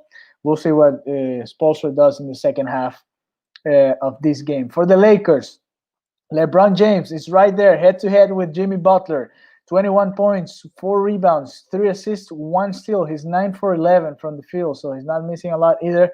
And he's 3 for 4 from 3, 4 rebounds. He's a +4 so far. Anthony Davis, 13 points, 7 rebounds, 2 assists, 2 steals, 1 block. He's 6 for 9 from the field goal. And Dwight Howard hasn't had any points yet. Almost 9 minutes played. Danny Green, 5 points. Caldwell Pope, 5 points. Kyle Kuzma, 5 points. Rajon Rondo, 4 points. And Caruso, that's 3 that we were talking about earlier, right after the foul that was not called on the Miami Heat offense. And that would have been, I mean, that moment is going to be very important, because that could have been a way larger lead for the Miami Heat, and it wasn't at that point. And I want to know you guys, what you guys think about this particular issue after that call not made by the refs in that particular point. Let's go to 5 reasons. Let's see what these guys are saying about this game, because this is the season right here. This could be the year for the Miami Heat. If they win this one, they're going to go and get another shot on Sunday, and we will be here for you guys to enjoy that game. Let's see what 5 reasons are saying about this first half.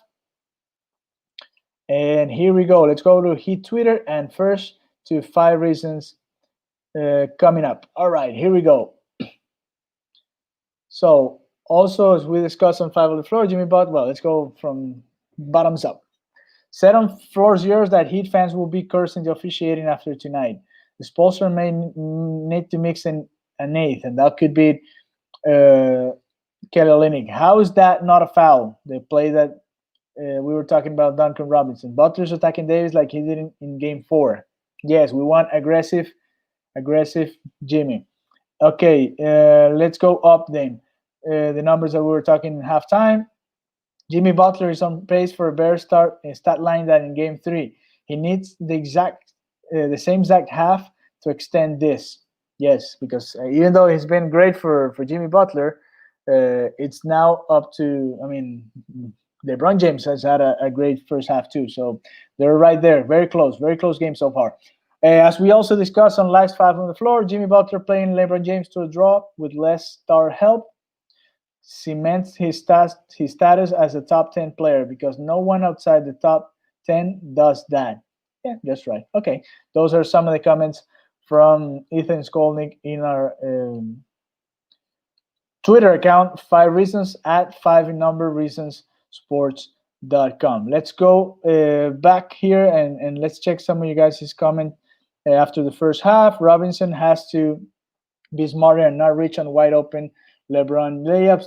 That's they're gonna call it, so might as well just get away from it, and that's it. When the Rays just went up against the Yankees in the bottom of the 8th, Mike Broussard hitting a home run off Aroldis Chapman. Vocês, Brasil presente aqui, apoiando o Miami Heat. Hey, Tony Morales, welcome back, man. Vintage Nunn, yes. That's the Nunn that they need in order to win this.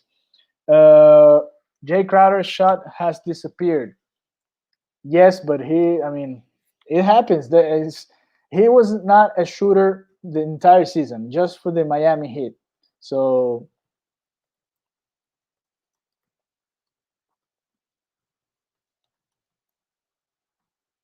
let me check something here real quick. And thank you guys for sending all your messages. We're really enjoying this experience so far in the NBA playoffs, and especially here in the finals. Lakers go. What's AD's end game playing position with these pseudo injuries each games? Lakers na cabeza. Jimmy needs to start putting in more layups and stop hesitating. This is about to be the Nunn game. Yeah, we'll see. We'll see about that.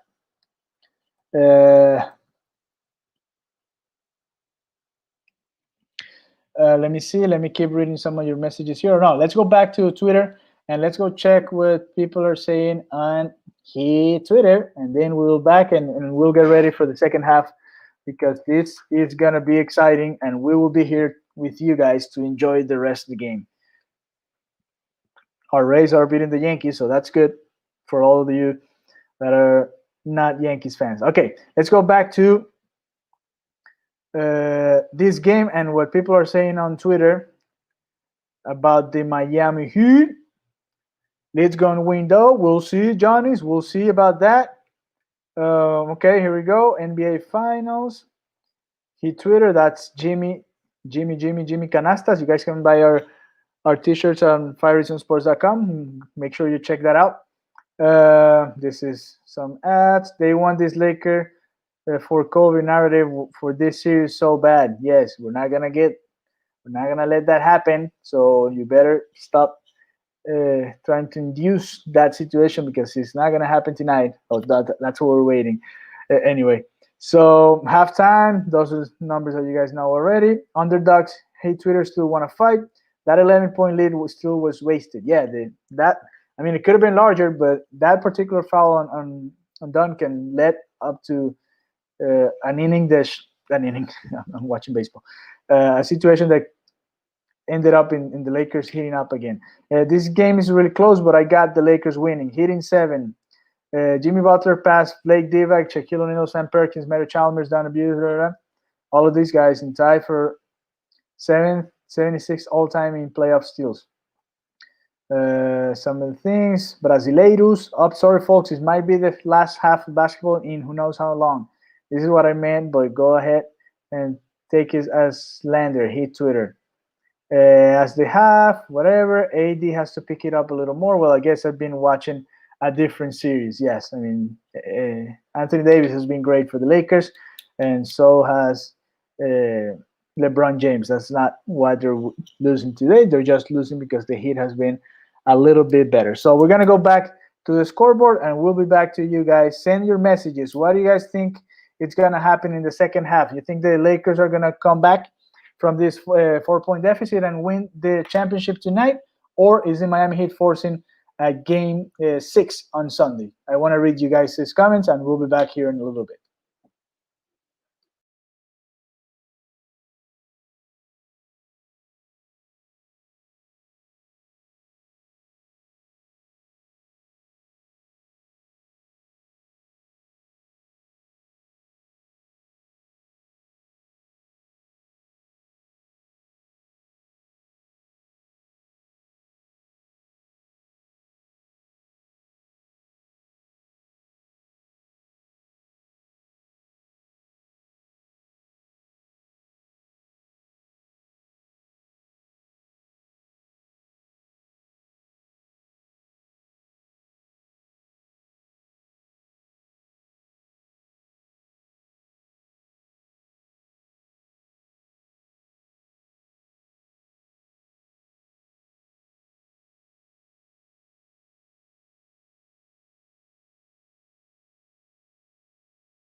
So 6 points going into the fourth quarter for the Miami Heat.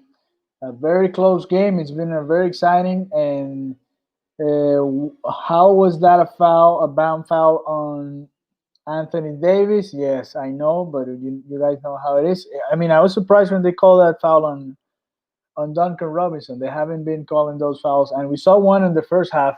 And it was Anthony Davis who committed that foul, and that didn't happen. So Jimmy Butler's 27 points, 9 rebounds, 10 assists, 3 steals. He's 9 for 13. The Lakers defense Butler only scored 5 points in the third quarter, so that was a little bit better than in the first half. For them, he's still 8 for 8 from free throw line, so that's good. For the Miami Heat, obviously the 20 points by Duncan Robinson. The Miami Heat was needing this type of performance by Duncan early in this series, and now it's finally happening. He is 3 for 3 in the free throw line, and then 5 for 10. So 50% from the 3-point line, and that's Duncan Robinson right there. If you can get 5 or 6 3-pointers for him, that's gonna make it a little harder for the Lakers to stay in this game, especially the way Caldwell Pope has been shooting the ball. How many points he has today? 11 points. And how many from threes? 2 threes. I feel like it's been more. James has 5 threes today, 28 points for the Lakers. So Jimmy Butler and LeBron James almost like cancel each other in this game. Anthony Davis has 22 as well. And he is followed by Caldwell Pope, who is the third one with 11. With Miami, Crowder has 11 points, a huge 4-point play there, a couple of huge 4-point play there. Un saludo a los dominicanos, dice nuestro amigo Heynor Rafael Rodríguez. Saludos, hermano, gracias por conectarte acá con nosotros. 9 points by Bam Adebayo. And that last one, I don't think it was a block, but it looked like a block. But at the end, with the other replay from behind the ring, I thought it just hit the glass, and that was it.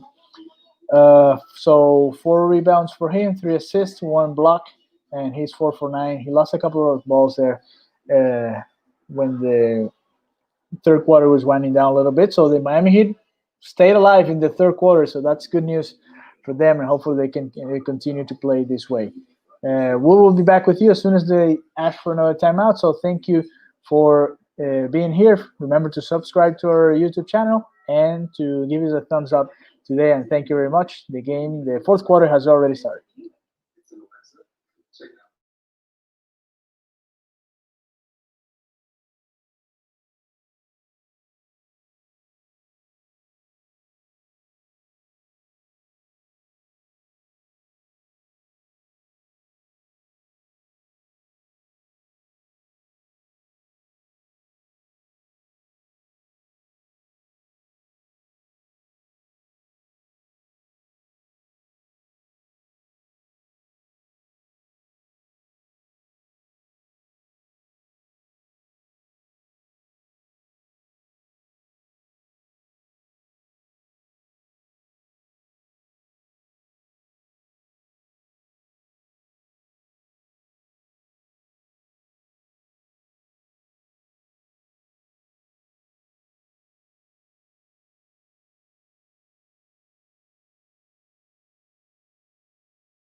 All right, so that was a very interesting situation there with the Miami Heat. They are going to play a game 6 of the NBA Finals after that win 111 to 108 against the Los Angeles Lakers. What a matchup between LeBron James and his boys and Jimmy Butler and his own crew. That was very interesting. Good game, Lakers.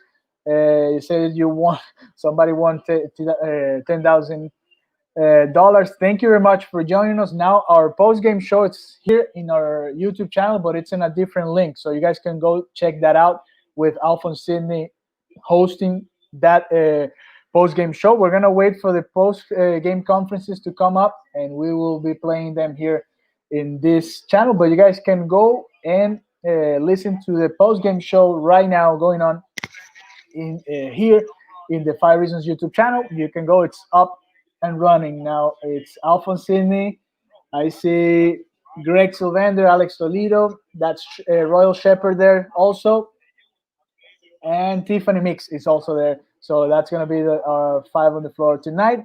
The Heat wins 111 to 108. And there will be game 6 of the NBA Finals. The Heat will win it all. Lakers in shock. Mamba jerseys didn't work. No disrespect to you, Sir Kobe. That was a great game. This was the best game of the series so far. The closest one, and it was down to the last possession, and it was great for basketball fans. James is 17 years in league is a factor. Go Heat. Jimmy, triple-double, baby. What happens, Fakers? Still wearing that black Mamba jerseys. And, well, a lot of messages coming on through. And thank you very much for being here with us tonight. It's been a great series. Too bad the Miami Heat couldn't take Game 4 when they were so close to winning it.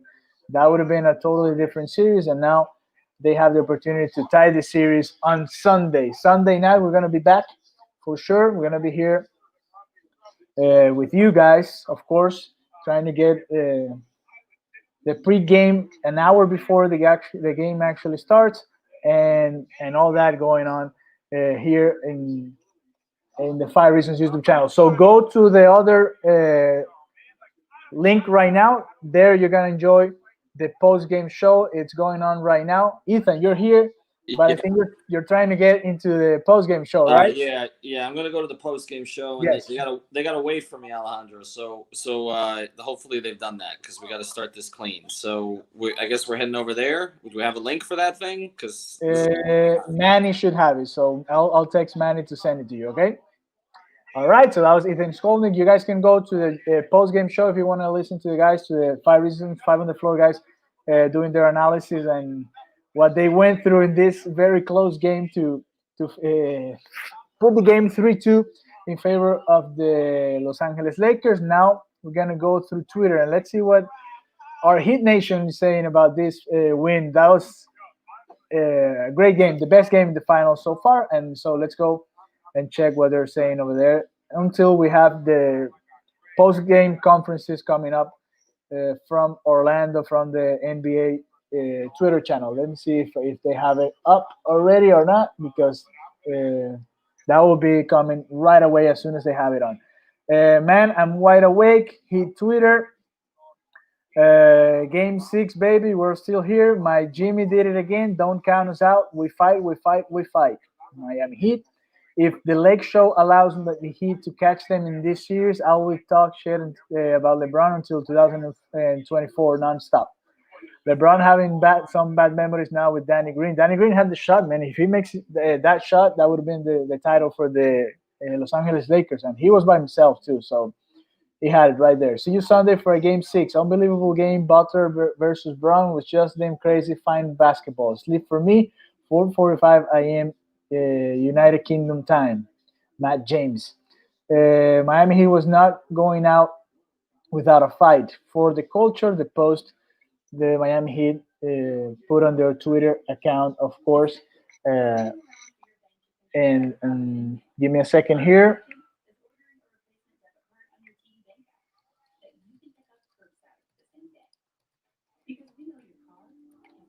All right, so let's keep going. Let's go here. It's called the AC in the locker room.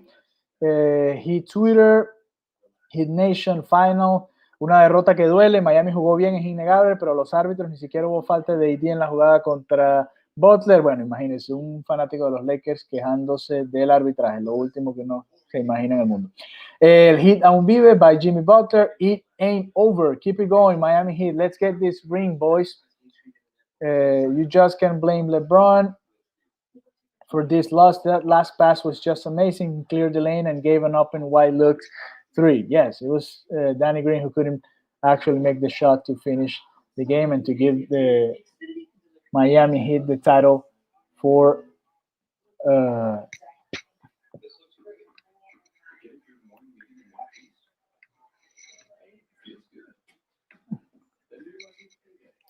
the Miami Heat. Okay, here we go. Te lo mandé, mi amor. They're already making excuses for AD. Shake my head. This was nothing but a Heat win. We were in Black Mamba jerseys. It's over. Jimmy Butler was like, I don't know. Game on.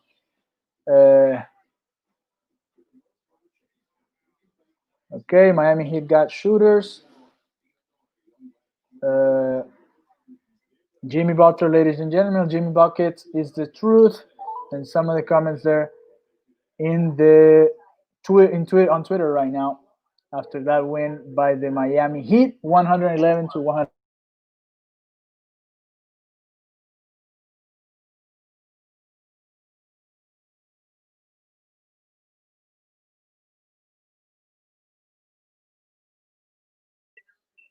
Okay, so remember, if you want to watch the post-game show on the 5 reasons, the 5 on the floor guys, you can. It's here in this channel, but it's on a different link. So, a fight to the finish. The Miami Heat wins 111 to 108, and they are alive right now.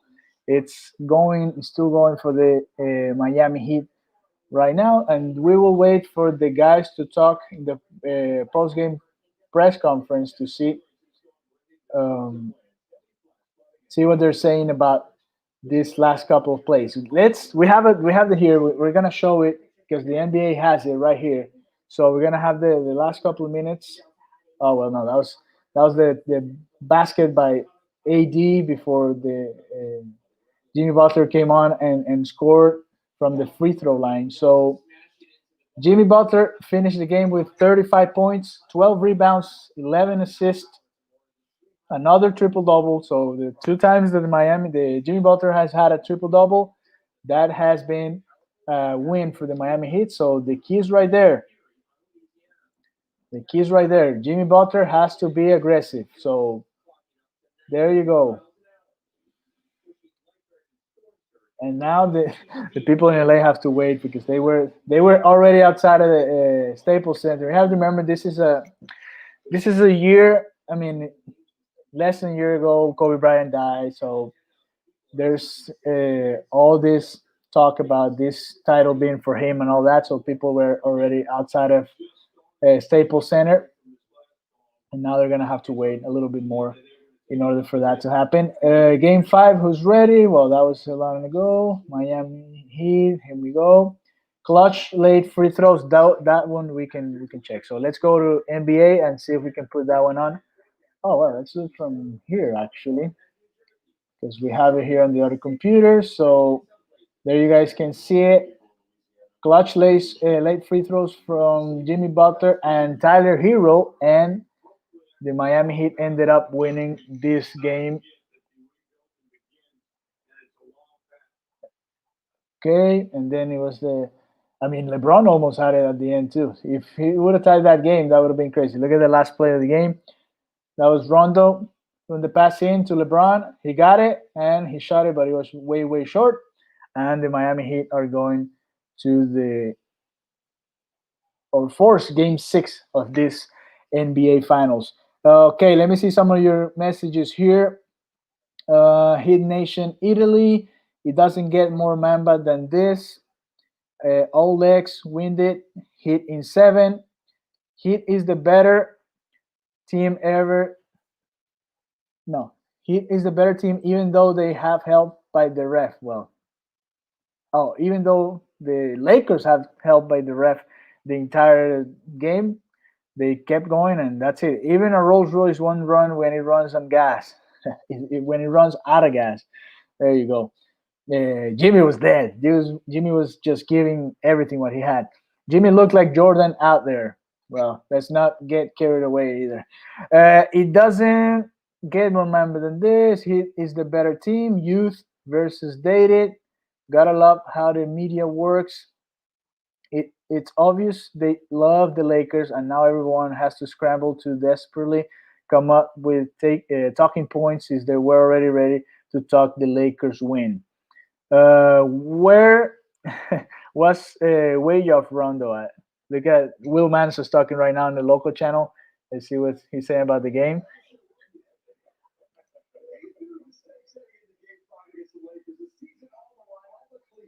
Season on the line, whatever.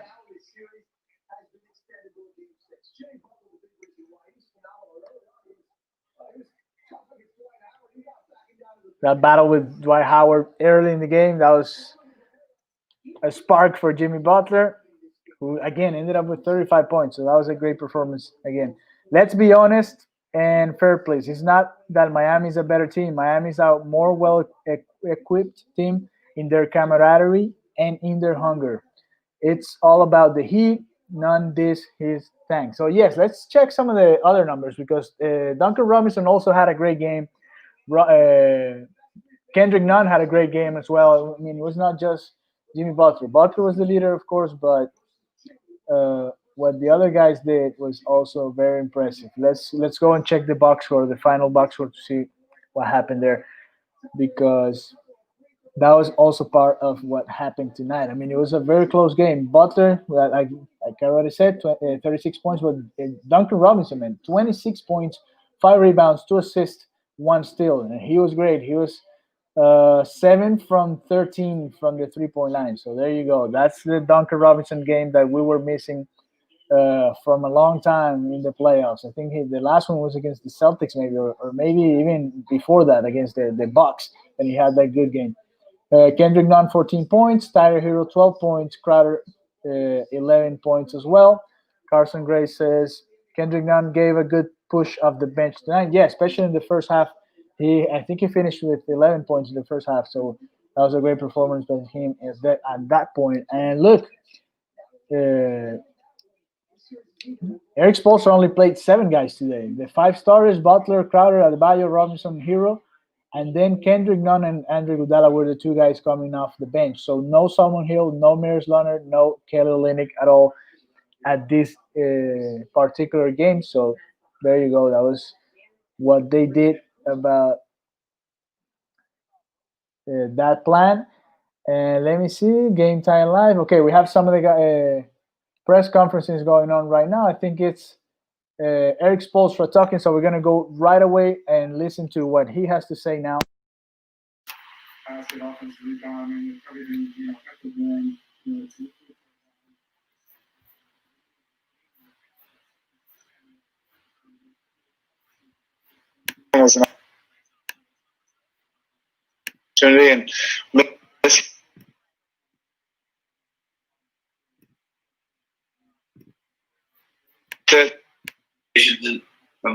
Congratulations on the win. There's this saying within the Miami Heat of burn the boats. And could you just talk a little more about what that means to you guys and how it plays a role in quote-unquote Heat culture? That's a longer story, and I'm sure everybody's heard it. More importantly, we're here competing for a title, and that's the most important storyline. And it's going to take everything we have, but this is everything that our guys in our locker room wanted. It's this kind of competition between four lines, 2 baskets. You can't write or print out the winner on this one. This one has to be earned, between those 4 lines, and that's where our guys thrive. Dan, here. Well, after Game 3, it was Jimmy F. and Butler. I'm sure he's earned the full curse word at this point. Yeah, I mean, we all just want to go back to our cave right now. and gather up. We're here for a purpose. He was remarkable, exceptional tonight, just from a competitive standpoint. I really mean that. The draft is coming up, and whenever a month they should study Jimmy Butler as a two-way player. But we can't celebrate this too long. We gotta move on and rest up and get ready for another one. It's just inches us closer to our goal. That's it. When you say it's going to take everything, the image that comes to mind is him slumped over at the free throw. That's what it's all about. That's an image of a champion before you're a champion. Next question, Nick Friedel. Oh, to follow up on Jimmy, you praised him a lot over the last 3 months, but specifically in these last few finals games, how would you put into context his ability to raise the level of his game in the biggest of moments for your team?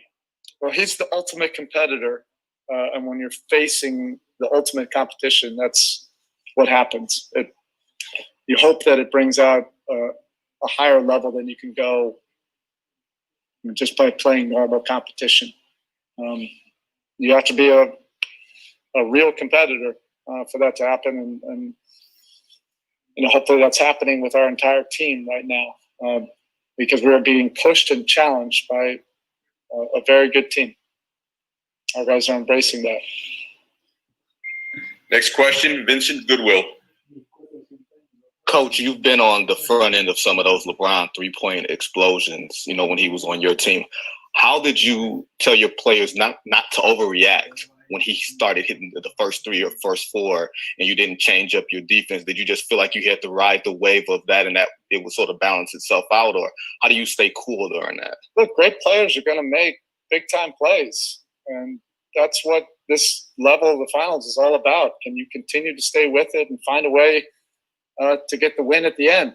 We're not expecting it to be easy. We're not expecting those guys to have C games. You got to beat them. You have to expect to beat teams when they're at their best. We're not running from that, and we know this has to be well earned.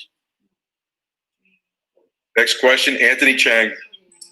So I know this is secondary at this point, but the 7-man rotation today's by the shortest you guys have used in the playoffs. Was that the plan going into it, or was it just the way Kendrick was rolling and the way Jimmy couldn't really take him off the court? Yeah, it was more just the read. I had every intention to go with the rotation that we have been, and possibly could go with that in Game 6. Okay. I'm done here, Spo. Okay. Last one here, Gary.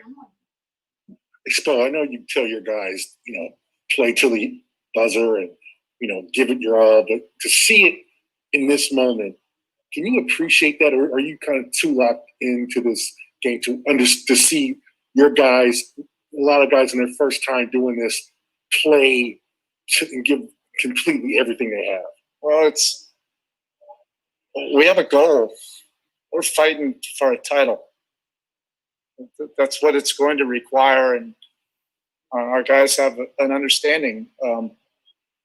Through the first 2 games of this series, we realized, all right, this is a different level, and we're going to have to get to a higher level. Our guys are extremely competitive, so this level of play that the Lakers have brought is bringing out something different. But again, we can't sit up here and pat our back too long. We gotta gear up and get ready for the next one. Just inches us closer to the goal. That's it. All right, and the final question will be from David Aldridge. Ray hits a shot in 2013 off a scramble to give you life. The night the ball swings out to a guy who's almost set a finals record for threes, who's wide open. I know this is your profession, but how do you live with make or miss to kind of be a defining moment for everything that you do? Yeah, it's I don't know. That's the profession. This is the world we are fortunate enough to be part of. The profession the coaches chose, the profession that our warriors, competitors in there have earned the right to be, and you try to create the karma of the game as much as possible. And you're right. I mean, at the end of the day, sometimes it is make or miss. All right, Coach. Thank you very much. Thank you. Congrats. AD and the injury there, and then how you felt he came through the game. Yeah, he was just battling through, the heel. He was struggling to move a little bit, but toughed it out. And we'll see how he feels tomorrow. And then, Frank, how would you just summarize all that went into that game, the fight from both teams, and how much you wanted it, and the way that you need to find a way to bounce back at this point? Yeah, well, we'll definitely bounce back. There's no question about that. It's a tough loss. There's no doubt about it. We were very close.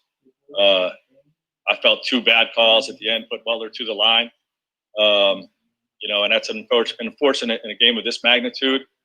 Anthony Davis has a perfect verticality. Okay, it should be a play on. And the time before that, Markieff Morris has his hand on the ball. That should be a play on.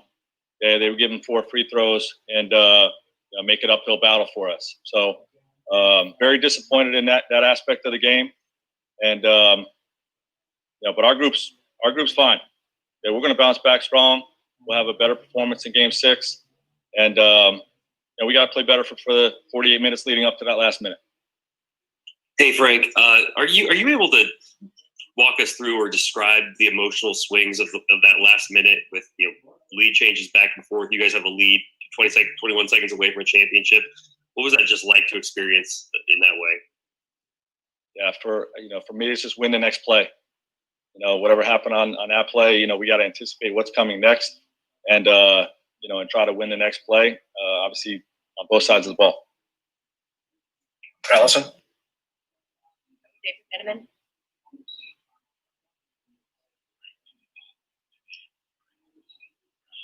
Career where people scrutinized his decision making late in games because superstars before him were always taking a shot late in the game, it seemed like, and he found Danny with an open shot. Can you just break down that play from a basketball standpoint and how you felt about it as a coach getting that shot with the chin? Yeah, he was ready to take on the whole team. He had 2 guys on him. A 3rd defender came. So with 3 guys on you, you make the right play. Danny's one of our best shooters. Got a great look, and we live with the results.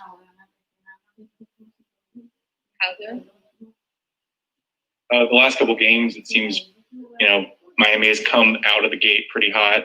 We're leading you guys early today. Why has it been so hard to kind of take that role of the aggressor back from the Heat in the last few games? I think both teams are throwing haymakers. I don't think they're the aggressor. I think we're the aggressor every bit as much. We can be better, obviously, in a lot of ways throughout the 48 minutes.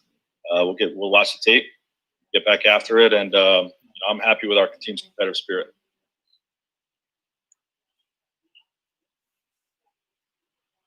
Okay, I think we're good. Anything on your end, Will? Your playoff run so far. Absolutely. This is an elimination game. We lose, season over. So backs against the wall, we can't flip. And also about your performance, both for you personally and as a team. How prepared mentally about that game? We prepare. We put in the game plan daily. Make adjustments. We try to go in with a clear mind and focused on exactly what we need to do, and not have any empty minutes. Thank you very much. All right, next up we have Manny Navarro with The Athletic. Go ahead, Manny. Hey, congrats on the win, Kendrick. There's only 7-man rotation tonight. Obviously, Spo kind of tightened it up. Just physically, what it felt like to be battling out there with just 7 guys, and how do you feel after this game? I'm a little tired, but that's what it takes. You got to play to exhaustion to get a win. That's what it takes, and that's what we're going to do. And then for you individually, obviously with a lot of big buckets there, just how good that felt to sort of contribute and help with a lot of big buckets there. I know you haven't had a chance to play a lot, but tonight you did get a chance and you delivered. Yeah, man. That's what I want to do. I want to come through, make shots, make plays, that comes my way, and give us some relief buckets. I came through tonight. Shut up. Yes, sir. Thank you. All right, next up we have Shannon Iris with Heat TV. Go ahead. Hi, Kendrick. The last few minutes were back and forth between Jimmy and LeBron. How special was it to see Jimmy's performance tonight and to have him on your side to get this win? I'm not surprised at all. I know the type of player, person Jimmy is, and he's one of those players. One of the best in the league, and he showed that tonight. What he can do on both ends. All right, next up we have Brandon Tobin. Go ahead, Brandon. Kendrick, the days between games, are you, when you're trying to bounce back out of a performance like the last game to this game, is there anybody you're leaning on? Is it a lot of you mentally? What are you tapping into to have a great performance like tonight? Immensely, myself. Personally, knowing, just clearing my mind, have a clear mind. Just visualize the game and the things you're gonna do. That's pretty much how I focus and get ready for the game. All right, next up we have Ferdinand Rivera from Puerto Rico. Go ahead. Hey, Kendrick. How difficult has it been to assume the role of Dragic? Has been difficult, or do you feel comfortable in it? I'm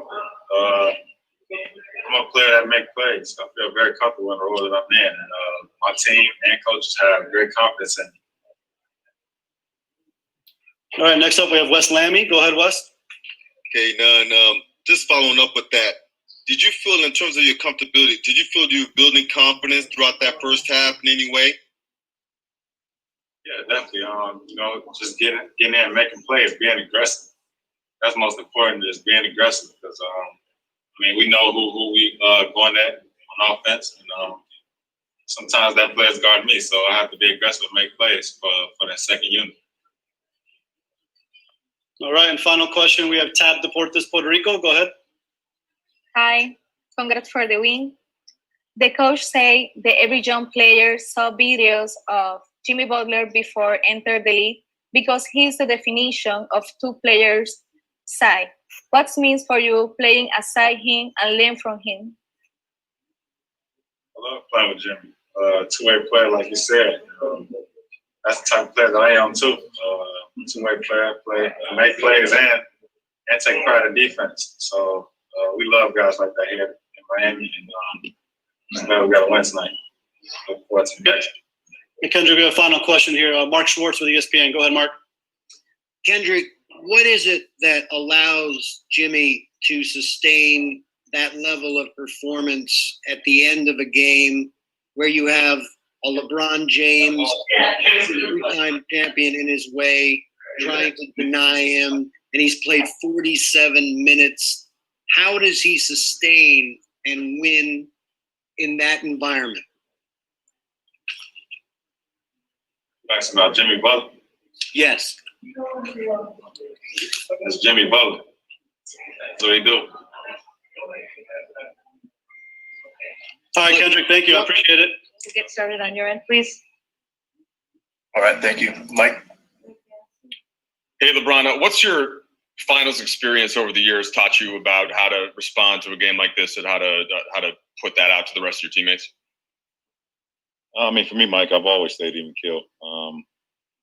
Throughout the highs, throughout the lows, you stay even keel and get better with the process. And you stay in the moment, which I am, and understanding that we could be better, and how we make the adjustments and how we learn from tonight, tomorrow in our film session, and when we get together and prepare ourselves for Sunday, we'll show the difference. LeBron, I was wondering if you could sort of take us through that last minute of the game, just sort of the ups and downs of it, and then also your mentality as you were driving in. Frank described it as you were ready to take on the whole team, and then saw Danny open at the top. Obviously, it was back and forth, big play after big play. A couple, questionable calls that swayed their way, put Jimmy to the free throw line. Obviously, we can't do that. He's been, damn near perfect at the free throw line in the series. We just need to get one stop. We feel like if we can get one stop, we could do something on the offensive end. But we got a hell of a look. We got a hell of a look to win the game, to win the series. Didn't go down. And then we got the offensive rebound. We turned the ball over. I thought we had a lot more time than I think we even thought after the offensive rebound. And pass wasn't executed as we would like, but we got to be better. We just got to be better in Game 6 and close the series. Hey, LeBron, you've obviously been on the other side of this, coming back from a 3-1 deficit. Is there something about that experience, do you think, that helps you understand what it will take to kind of slam the door on Miami now that it's been somewhat left ajar for them? Listen, at the end of the day, you don't predetermine anything, and you take the game as it's going. And then you play each quarter, you play each possession, and you live with the results. You don't think about what could happen at the end of the game and things of that nature. You don't get caught up in the aftermath. You have to live in the moment and prepare yourself each and every possession. Because if you start to wander and your mind starts to go, you make a mistake. And one thing about this team that we're playing, they make you pay for every mistake. It's the same as when I was playing against Golden State all those years. You make a mistake, they make you pay. So we have to understand that. Allison?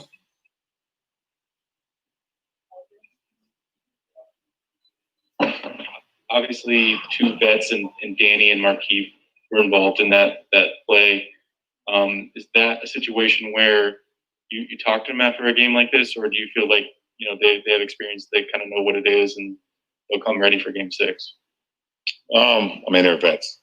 They're vets. I don't think too much need to be said to them, and I believe they'll be much better. And not saying that they even played bad tonight, but everyone that was in the lineup tonight and got minutes, gave the effort. We just had some mental breakdowns at times, and they make you pay for it, like I said. So, we got to look at the film tomorrow and see how we can be better.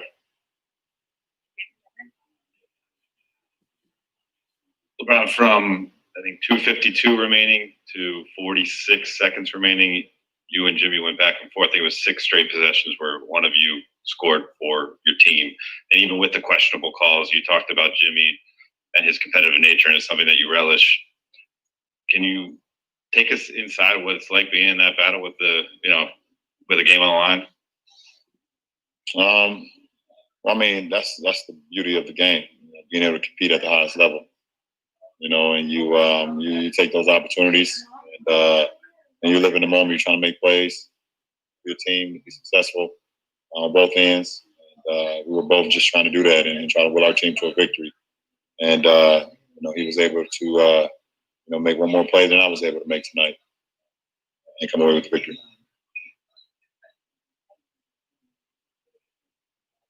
Right, talking about calls, I ain't trying to get you in trouble, but just from your vantage point on the last foul that got Jimmy to the line, AD kind of like he went straight up. What did you see from from your vantage point? I know you guys didn't have a challenge, but what did it look like from your view? I mean, I thought AD made a heck of a play at the rim. I felt he was chest to chest with Jimmy, making him change the trajectory of his shot, and the call didn't go our way. I feel like at that point in time, I think it was a tough call, but they made the call. We still had an opportunity to win, but we feel like with AD, and with him at the rim and him contesting things like that, we feel like we could, it could have swayed our way, but it didn't. Last two, Sam Amick. Ron, you talk about focus being so crucial down the stretch. AD seemed to hurt that left foot a little bit. For you, is it tough in that moment when you're trying to figure out, what can I do with him? What can't I do with him as he's trying to fight through that? Well, if he's on the floor, I know. He's a warrior, man. Just him being out there, hobbled, just brings a lot of more confidence to myself and our team. We know nicks and bumps and bruises he's played throughout the whole season, and we got to pick it up for him. Pick it up for any one of our brothers if they're, lobbying or they're not at their full strength. And that's just the makeup of a brotherhood. Last question to Will. All right, thank you. David Aldridge, please. Ron, you've been in so many of these over so many years, going all the way back to throwing a ball in the corner to Danielle. Ray makes a three. Kyrie makes a three. Tonight, Danny got a great look but didn't make it. How do you live with make or miss at this stage of a season to determine, winning and losing when you put so much into it? I've always played the game the same way since I was a kid, and I've had success doing it. And I won't let a play here or a play there change my outlook on the game and how I play the game. If you just look at the play, I was able to draw two defenders below the free throw line and find one of our shooters at the top of the key for a wide open three to win a championship. And I trusted him, we trusted him, and it just didn't go. You live with that. And it's one of the best shots that we could have got, I feel, in that fourth quarter, especially down the stretch. With two guys on me, Duncan Robinson and Jimmy. And Danny had a hell of a look. It just didn't go down. I know he wish he can have it again. I wish I could make a better pass. But you just live with it. You, from your perspective, just describe. You saw Jimmy do this earlier in the series with a 40-point triple-double, do it now with a 30 whatever he had triple-double. Him bent over the railing there before a couple of free throws late, Spo burning timeouts to try to get him some air. How, from your estimation, how good was he? That's Jimmy Butler. That's our max player. That's who we go to in these moments, and we've been producing. So, we just got to keep contributing the best way we can, and just let him take over the show. Dan, over here. Bam. Jimmy, throughout these finals, has said, we're going to need to be damn near perfect to win these games. How close to perfect has he been in these two wins? Man, he's been as close to perfect as you possibly can get. And, on my part, I got to be better for him so he doesn't have to carry that load as much. So, my whole mindset is I got to be better for Jimmy, for my team. So, good contribution. Just keep stacking these, keep building on them. Next question is from La Gazzetta, Italy. Hey, Bam, Davide from Italy here. You just said you need to get better. Are you 100% or close to it, or are you still sore from the injury? And what do you think you need to get better? Just rehabbing. That's been a big thing. Just keep rehabbing and just trying to forget about it. When you get in the finals, I don't think anybody's completely healthy, 100%. So, I can't dictate how I play because I'm injured. I got to go out there and still play like I am. Next question, Clay Ferrero, Channel 10, Miami. Hey, Bam, the camera kind of caught you shaking your head on the way out, and you just said, I got to be better. Is that kind of what you were thinking in your mind? And what specifically do you have to do better heading into Game 6? Thanks. I just got to be more aggressive.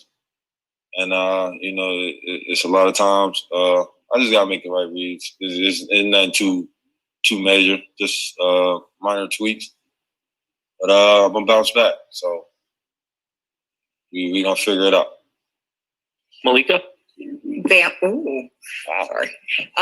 When Jimmy Butler had that first game that kind of put a lot of people on notice, you were watching from the sidelines. What's the difference for you between being out there with him as he's doing it and watching him and taking it in as he's doing it? I'm doing the same thing. I'm gassing him up. I feel like I'm putting that battery in his back. It's a lot of times I tell him don't pass. And but it comes from the heart. I want him to be great. I want him to do something special. And, he's been doing it. So he just has to keep being special. I'm going to keep gassing him up. If he's going to keep playing out like that, we're going to keep getting W's. I'll be the biggest cheerleader on the team. Next question, Anthony Chang, Miami Herald. You guys are on Duncan to shoot and keep shooting no matter what. Was it only a matter of time before you had a game like this in this series, and how big is it for you guys as just creating space in the paint for you? And it's just big because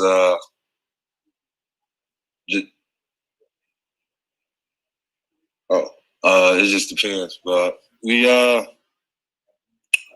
keep forcing him to shoot it, and sometimes he gets caught in this awkward situation. Do I pass or shoot? And we all, he keep hitting shots, keep making the shots he's shooting, and just keep building his confidence. And that's big for Dunk. I feel like he's waking up in this series. Rachel? Bam, what have you learned about playing in an NBA Finals that you didn't know in Game 1?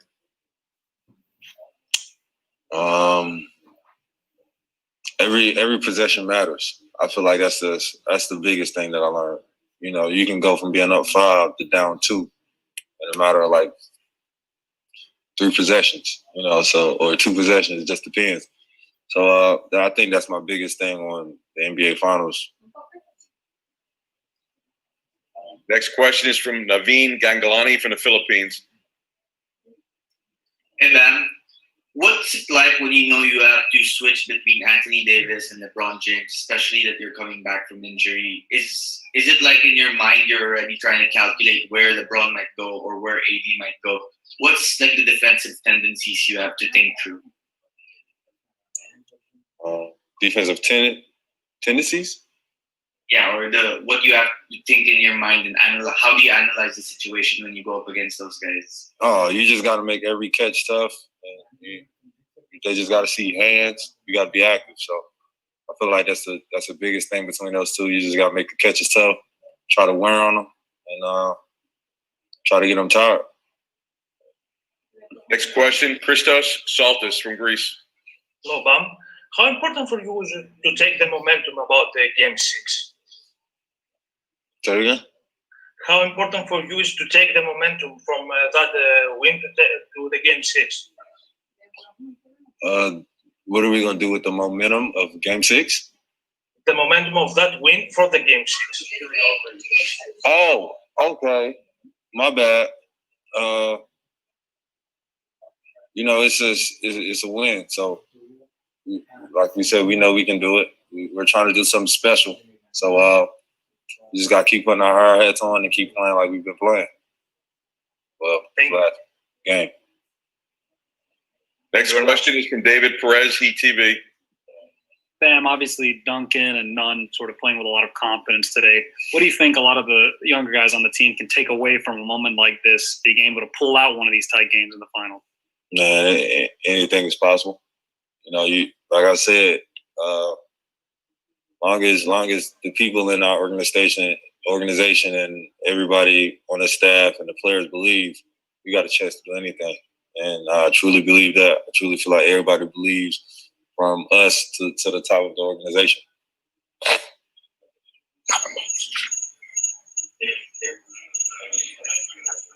Do you have anything else, Rob?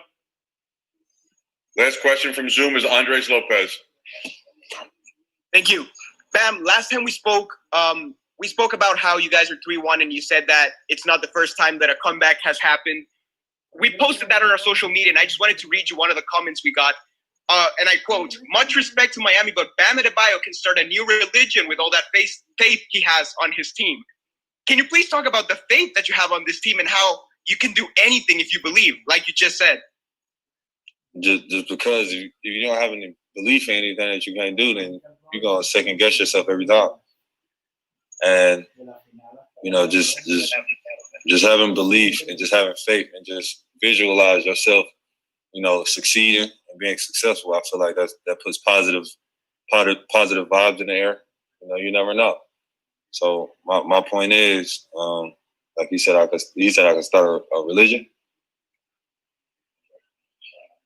Hey man, religion just started there. So just keep believing, and like I said, anything can happen.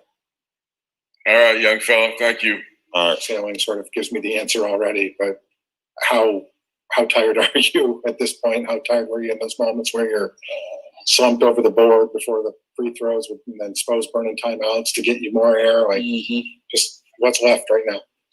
Nothing. I left it all out there on the floor, along with my guys, and that's how we're gonna have to play from here on out. Like I always say, it's win to win for us. But this is the position that we're in. We like it this way. We got 2 more in a row to get. Next question, Nick Friedel. Jimmy, you've obviously had plenty of big games in your career, but why do you think in this moment on this stage you've been able to continually go to the well and lift your own performance night to night? Because that's what my team asks of me. That's what they need me to do. And I think Coach Pat and Coach Spo brought me here for that reason, to help us win games. And I have to continue to do that for 2 more games. I know that I'm capable of it, but I got a hell of a group of guys around me that make my job a lot easier. I'm fortunate for those guys because when I'm passing them to make shots, when I get beat going to the rim, they're there. So we're in this thing together, but they give me a lot of confidence to go out there and hoop. Dan, here.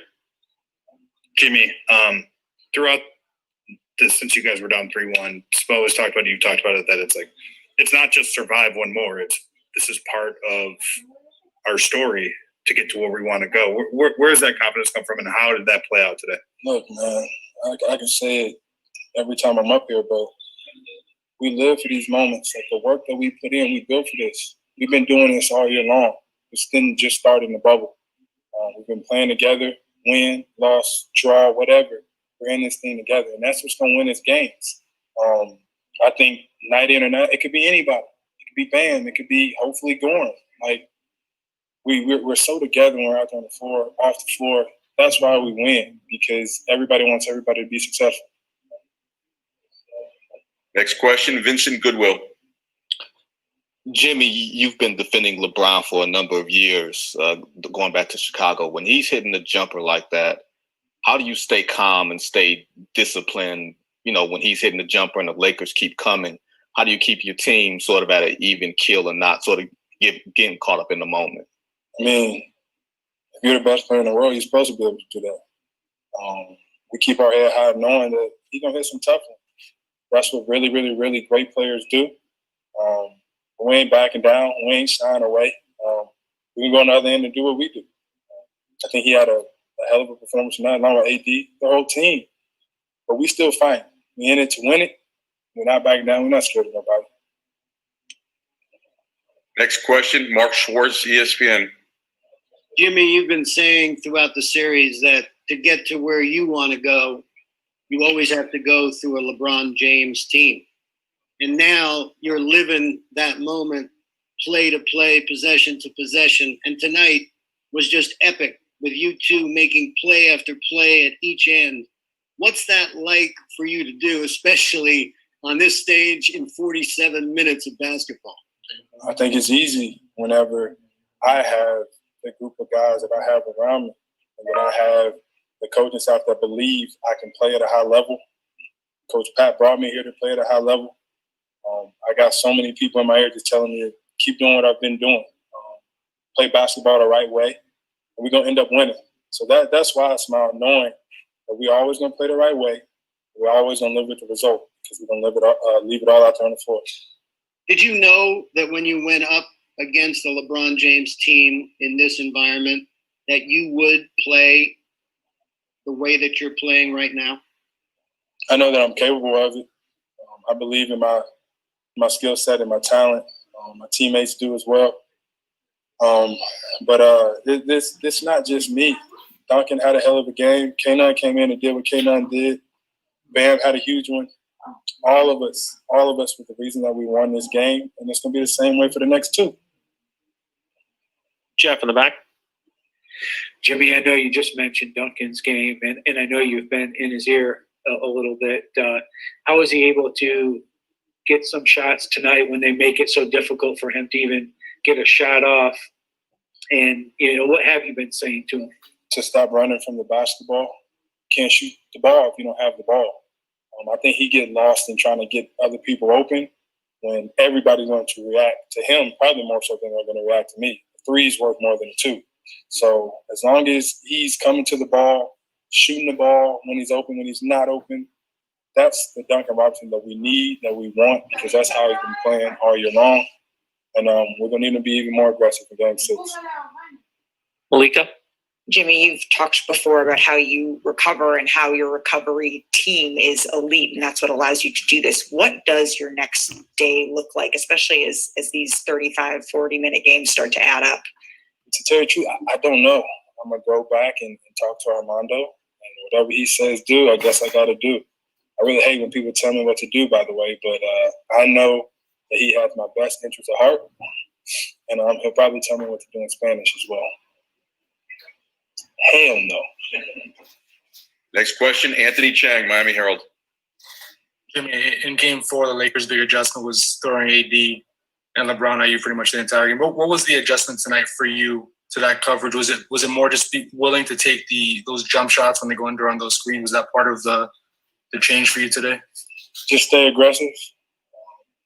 I don't know what they're going to throw at me on any given night, but I think whatever you throw at me, it's not going to work. Because if I'm open, I'm going to shoot it. If I'm not, I'm going to pass it to Duncan or Tyler or Kenan or Bam or Jae. And they're going to make the shot. So as long as we stay together and play basketball the right way, no matter how they guard me, I'm going to make the right play. Gary, here in the middle. Jimmy, you guys were up 11, and they made it kind of a big run and went up one. And you guys' offense looked a little scattered. What did you guys do to get back on your feet and kind of counter that? I started to put people in the positions that they need to be put in. I think I rushed a lot. I didn't have guys knowing where they were supposed to be. And that's my fault because, coach is telling me to play and I'm not echoing it down the line. And I can't let that happen because then you go on a 10-0 run or whatever they went on. We'll watch it. We'll be better. But we got to know that I have to let everybody know where they're supposed to be at. Rachel?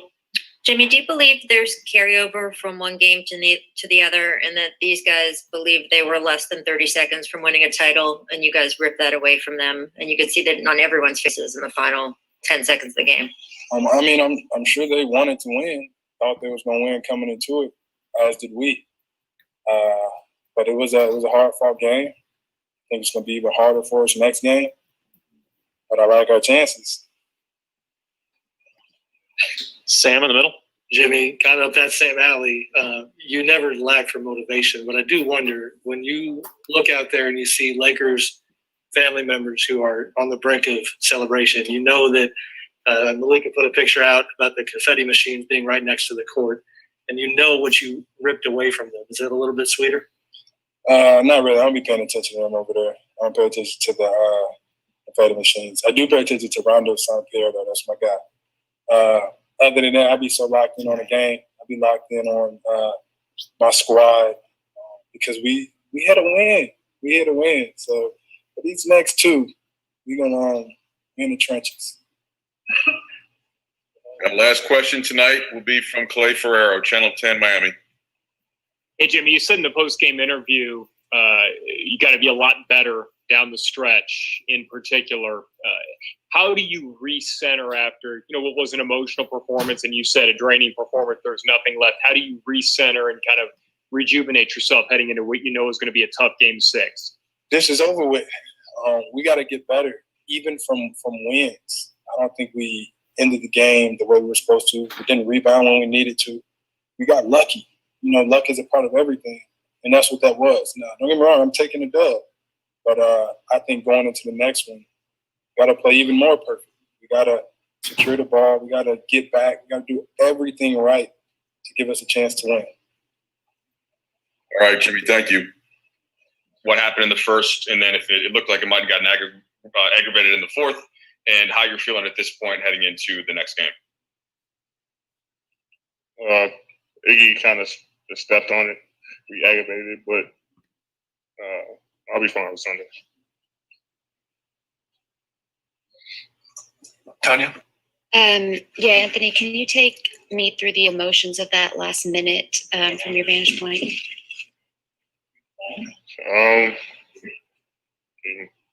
Good game. I mean, trading baskets. We just needed one stop. They were trying to, get me off of Jimmy. We were in our coverages. Another great defender in Markeith. Guarding him, make it tough. 2 over a contested hand. Kenny has a 3 that goes in and out. It's in the rim.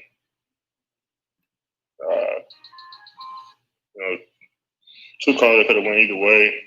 With Jimmy, the foul on Markeith and then the vertical play on me. And we had a look at the end. We had to look at the end to go up. So it was a back and forth game. We get one stop. They have to foul. We make free throws. And we go home, but we just got to go get it on Sunday. Anthony, you guys, you're a confident team. You came into this game expecting to win, but you had the Mamba jerseys, you wore the gold shoes. There's kind of a lot of build up to the moment where I think a lot of people thought you guys were going to win this game. To be 21 seconds away, to have that lead in the final minute, how did it feel to be that close and now know you have to go out and do it all again in 48 hours? Basketball finals. They wanted to win as bad as we wanted to win. So we just got to go take it on Sunday. We had times to kind of break open the lead. We having too many breakdowns defensively. Giving shooters wide open shots. I'm talking, and they got to make us pay every time. So we got to be better on the defensive end. But to be that close to accomplishing our goals, I say we got another one Sunday, and that one we have to go get. Allison? When did you start dealing with this heel issue? And after you went out in the first quarter, did you feel like you got kind of back to a rhythm, or was it something that was kind of bothering you the rest of the game? It happened last series against Denver. I think it was the last game 5. If I'm not mistaken, but he just re-aggravated it and went out at the end of the first, and just kind of just wore off and just got back to normal. Just kept moving around, just trying not to sit down, get the adrenaline going, and we were able to. I was able to keep going, keep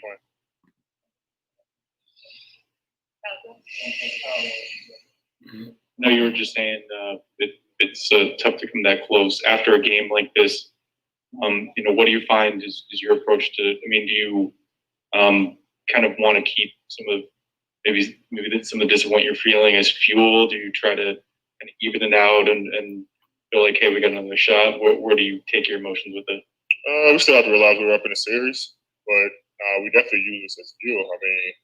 We wanted to come out and win this game, especially wearing those jerseys. But you come back, you look at the film, fix the mistakes, and then come out game 6, remembering how close we were. If we don't make our mistakes, we win a game. So you kind of use it as fuel, but we realize we're still up in the series, and we win 1, they have to win 2. So we gotta keep that in mind as well. But it's a tough one because we had this one in the bag. Okay, we'll go back to the final question. All right, thank you. Yeah, last one from me. Let's go, Leonardo. AD, how to handle the pressure into a 6th game against a highly motivated opponent? Question. Can you repeat that question, please? How to handle the pressure heading into a 6th game against a highly motivated opponent? There's no pressure on us. We're motivated too. We're motivated to win a championship just as they're motivated. So, you got 2 teams who want to compete, and they feel like they have to win every game. We feel like we have to win. So, we're motivated as well to finish this thing off and hoist that trophy just as bad as them. So, it's about execution. Like I said, it's plays that we broke down too many times defensively, and we don't have those plays. It's a different game, so we have to be better on the defensive end. And take care of what we had to take care of. Duncan Robinson came up too many times wide open. 2 4-point plays, offensive rebounds, stuff that we can control, and we're motivated to win Game 6. and they're motivated to win Game 6. And it's not going to be easy, but we expect to win. Thank you. Yep. Factors for tonight's win, and how safe do you feel when Jimmy Butler is on the court? Focus is tonight. We're just play our game for a full 48 minutes. We know how hard it's going to be. We're down 3-1 coming into this game, and our backs are against the wall, and we have to respond. We have to win or go home. So I'm pretty sure Jimmy said win or win. So we don't really have an option at this point. And tonight we left it all out there. We're gonna have to do that the next 2 games. And also, you play very aggressive. Another one night on defense. You keep the momentum for Game 6. Yes, just making them feel us on the defensive end. Getting into them. Knowing our coverages, knowing our schemes, and the biggest thing is to rebound. Keep them off the glass. Thank you. All right. Next up, we have David Wilson with the Miami Herald. Go ahead, David. Hey, Tyler. Jimmy obviously was great all night. He kind of hit a little bit of like a scoring drought though there for a little while before he scored those 8 in a row to basically close it out. I know you guys just know what he's going to do in the fourth quarter, but did he say anything? Did he have kind of a moment there where he was like, "I got this"? Anything like that? No, not tonight. We just know, like you said, what he's capable of, and what he's going to do when the fourth quarter does come. And we've seen it again tonight. Just willing us to win on both sides of the floor. And I know, like you're in the game. You're trying not to get taken up by the moment, but that's an all-time performance by Jimmy. A 40-point game by LeBron. Just this series is, a lot of people maybe thought it was done when it was 2-0. Just how crazy was it to be in a game like that tonight? This is what any basketball player could have said growing up.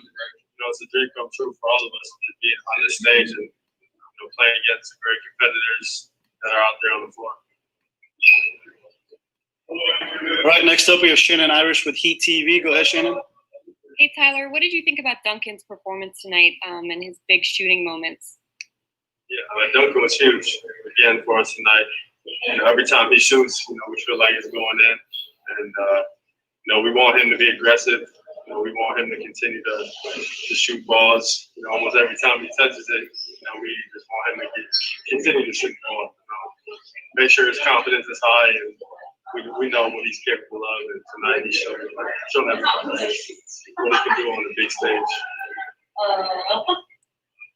All right, next up we have Manny Navarro with The Athletic. Go ahead, Manny.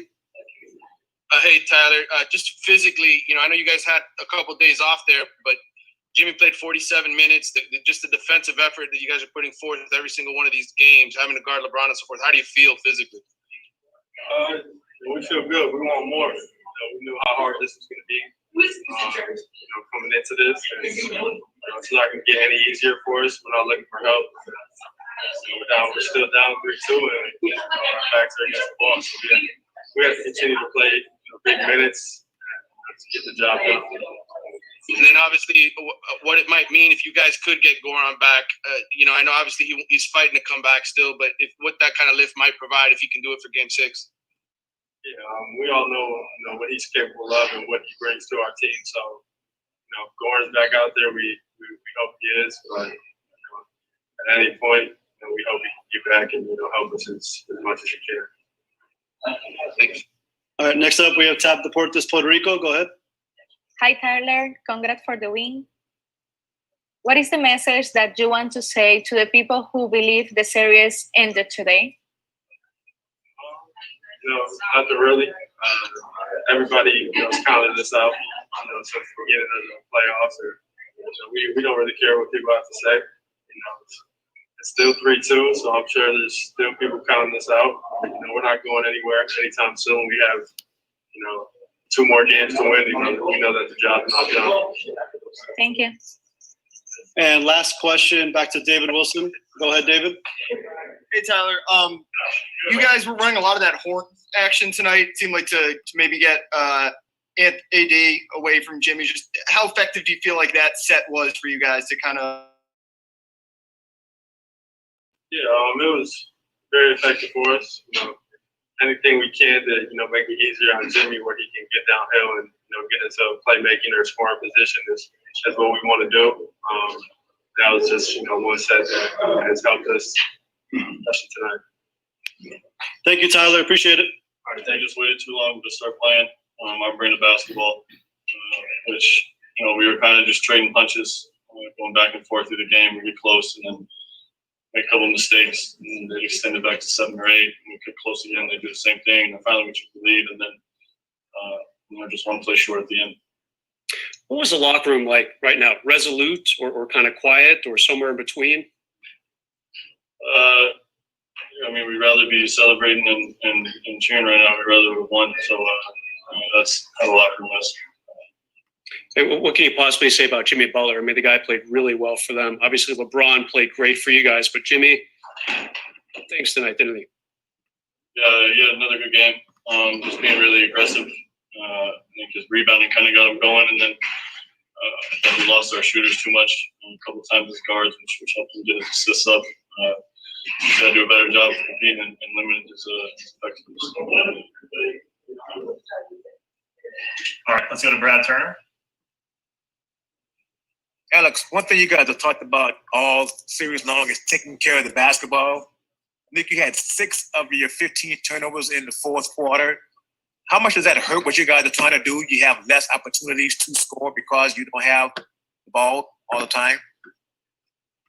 Yeah, when you turn the ball over, you don't get shots to the basket. So, if we take a couple of those out, maybe we have 4 more points and win the game. Okay, let's go on site. I believe Kyle Goon has a question. Why do you think in the past, couple games, it's been so hard for you guys to dictate from the beginning how you want the game to go? Miami plays their brand of basketball really well. They've come out and been the aggressor, for tonight for sure, and then in game 3, they won those games. So maybe that's a high point for us is to make sure that we play better for a whole 12 minutes in the first quarter and make sure that the starting group does their job and then the bench guys come in and do our job. And as a follow-up, just LeBron's performance tonight, what were you guys feeling out of that? What were you guys getting out of that when you were seeing some of the shots himself? He does this on the regular and he steps up in big moments. It's unfortunate we couldn't make one more play for him, either defensively or offensively, to help him out because he was giving it his all, as you can see. One last one with TC. All right, let's go to Claudia. How much does the return of Adebayo change your game plan? Yes. Can you hear me? Yes. Can you hear me here? Yep, you're good. Alex, did you get the question? Okay. Yeah, I did. Okay, Alex. Yeah. How much? Okay. Yeah, he's How much does? Can you just hold tight, Claudia? He's answering your question. He's a really diverse player. He's got a lot of skills that Joker has as far as playing off the bounce, being able to shoot kind of mid-range, extend it out. And then defensively, he's a great rebounder, an aggressive player. So for us, it's just about executing our schemes and making sure that we're tight with the stuff we're doing, taking out the mistakes that we're making and trying to play at championship level. Thanks, right, Alex. Thanks for your time. First of all, nice shirt. And I would like to ask you how he helped you to make that performance tonight. What advice gave you before the game? Goran's just always in my ear to be aggressive, to hunt shots, just play to the best of my ability on both sides of the ball. And, obviously it's tough not having him. We miss him greatly. I mean, we're sad that he can't be part of this, at least on the floor, but he's absolutely a part of this in terms of what we're still doing here. And his leadership is just top tier. And also about your performance with that game was a do or die game for you. Do you feel responsible to make a step up and help your team to extend the series? Absolutely. It was going to require more from everybody. That's something that we talked about. So I thought we got some big time performances across the board tonight. Thank you very much. All right, next up we have Shannon Irish with Heat TV. Go ahead, Shannon. Hi, Duncan. What did you think about Kendrick's performance tonight, and how did he lift you guys, particularly in the first half? And it was huge. Just that scoring punch that he brings, and he was great defensively in ball screens, and just to have the mindset that he has, to obviously miss the time and kind of being out of the lineup there and just come in and just play fearless. That was a huge boost for us, particularly in that first half. Like you said, he hit some big shots in the second as well. All right, next we have Manny Navarro with The Athletic. Go ahead, Manny. Hey, Duncan. I think a lot of people were sort of treating this tonight's game as a coronation. The Lakers are wearing their special black Mamba jerseys, and they're bringing the confetti out, the trophy, all those kind of things. I wonder how much of that served as extra motivation for you guys at all, knowing how competitive you are in that locker room. We hear it. It's hard not to. We just wanted to embrace it. We knew what this was. We knew things were stacked against us, but we got a bunch of dogs in that locker room that love competing, and I thought we really brought it tonight. It wasn't always perfect, but we're flying around and making things happen. And then as a quick follow-up for you, the 7 threes and the shooting, I know you've worked your butt off to get open all series, but tonight, was there anything extra that helped you get better looks, or was it the same kind of looks that you've been getting all series? It was similar looks, honestly. I thought I was a little bit more persistent tonight about just getting to the ball and getting to my spots. So that helps, obviously. It also helps to see something go. Just builds the confidence more. Thank you. All right, up next we have David Wilson with the Miami Herald. Go ahead, David. Hey, Duncan. I guess first, just Jimmy in the final 2 minutes, really. He was great, obviously, all night, but he hadn't scored for a while. In those last 2 minutes, though, I think he scored 8 in a row to basically win it for you guys. Even when I guess, just what do you think of that? That's Jimmy. He took us home. Just does whatever it takes to win, and made some huge plays both sides of the ball. He just willed it. It's not always pretty, but he just finds a way. I'm just thankful he's in our locker room. I know we kind of think of maybe as a little bit of a cliche, all the fitness stuff you guys talk about, the Heat culture. But in this series, I think one of the images that's going to stick with people was Jimmy kind of draped over the railing after he took one of those fouls, catching his breath. Obviously, you're running, I don't know how many miles a game. Just how important has that been in this series, the level of fitness that you guys feel like you have? We wear that with pride. We think it's an advantage in every series that we play in. And, we've talked all about it, emptying the tanks, whatever it takes. So tonight was a battle. It required everything we had. And we're just thankful to come out on the other side with a win. Curious, go ahead, David. They track how far you're running in these games, in some of these where you're running around screens? Is there some of that tracking that you are aware of? Season, I don't know if they have that SB data set up in the bubble. I'm not sure. Gotcha. Yeah. You know what you were doing in the regular season per game? Yeah, I think on offense, just on offense, it was 3+ miles or 4 miles a game, maybe. I don't know exactly. Yeah, but a lot. Thanks. All right, Duncan, I believe you have 2 there in person with Scott and Jeff. Go ahead, guys. I think after game 2 or 3, I can't remember which game it was, Jimmy reserved part of his news conference to say that we still believe in Duncan. He's going to have one of these games where he just goes off. He didn't have great shooting that night, whatever game that was. Did that get back to you that he said that in the news conference? And just in general, the fact that these guys have so much confidence, does that affect you? Of course it affects me. The news conference specifically did not, but after game 2, we had a meeting later at night in his room. Myself and he had me over, and we just chopped it up, talked, and he's hard on me, but it's because he expects a lot, and I welcome that. I love that. This whole team just wants to be aggressive and to do my job. I thought I didn't do it well enough, really, in those first 2, and I was disappointed in that. But at this point, you can only control what you can control, and that's these games. And now it's Sunday, so I just got to go out and do what I do. Just the 2 of you. And hit Armando, who's a trainer. Yeah. Duncan, I know shooters shoot, that kind of thing, but one, sometimes they don't go down, and two, they make it so difficult for you to get free. Well, what is sort of the mental and physical challenge that you go through to not let that get you down? Yeah, Coach Spo says it to me all the time, persistence. And that's what it's all about for me. If you're relentless throughout a game, you'll get your looks. And obviously, they've done a really good job scheming to take things away.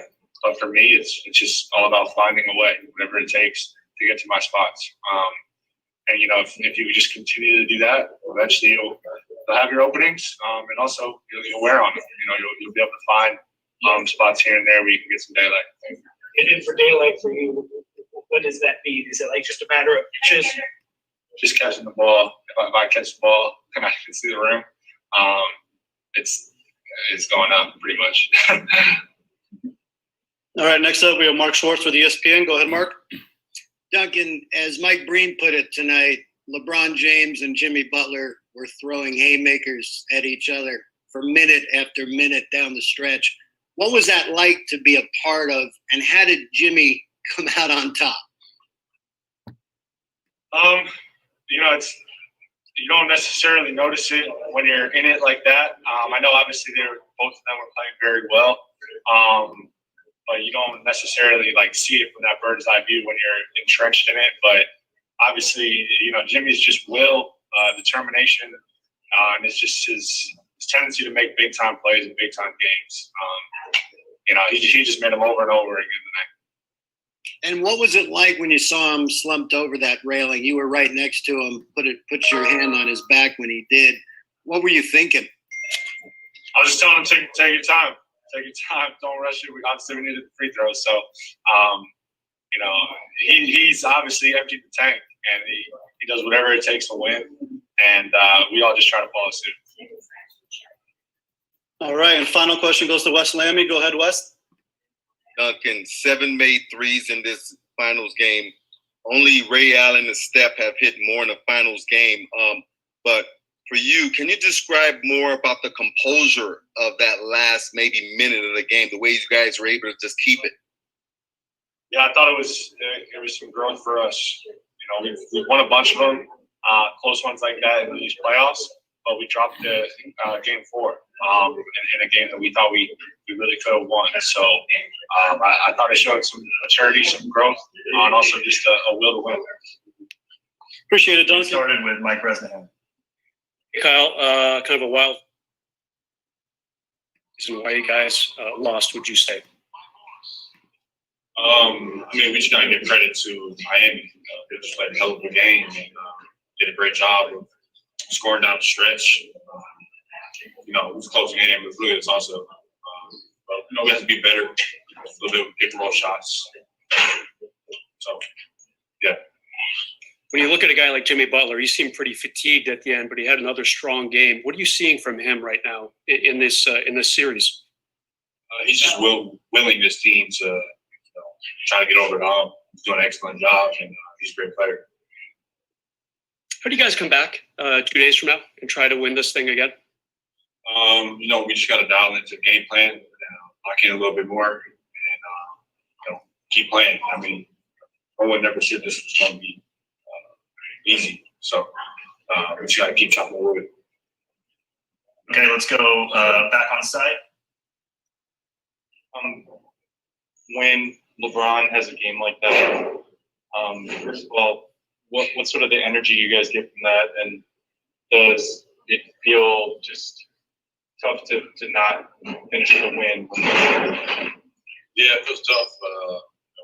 It's unfortunate that we didn't come out on top, especially down the stretch, having a lead and just having a few, whatever you want to call it, some competitive end.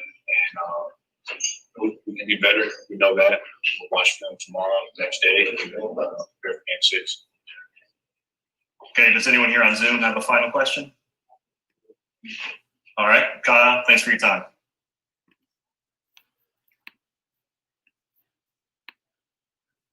All right, so that was it for tonight. The Miami Heat are forced Game 6 of the NBA Finals that is going to take place on Sunday. So we're going to be back with you guys. The Ethan's calling spotting right now, so we're gonna have another episode of 5 on the Floor coming up soon tonight. It's gonna be on the YouTube channel tomorrow for sure, and on Sunday I believe the game's at 7:30. Let me make sure so we can tell you guys exactly at what time we're gonna be back here with all of you to talk a little bit more Miami Heat for the pregame on Friday. That's gonna be 7:30 is the start of that game, so we're probably gonna be here with you guys at 6:30 to begin our journey that Sunday night. So you guys get some rest. Thank you very much for staying here. Remember to subscribe to our channel. We went past 7,000 subscribers today. Thanks to you guys, to all of you Miami Heat fans, NBA fans, and thank you for all the support. And of course, we appreciate every time you guys send some super chats, send us some messages, give it a thumbs up, subscribe. It all helps us a lot. So thank you very much. Look, 5 hours you guys stay here with us. So thank you very much for staying here. And we will see you on Sunday. Have a good night, get some rest, and see you soon.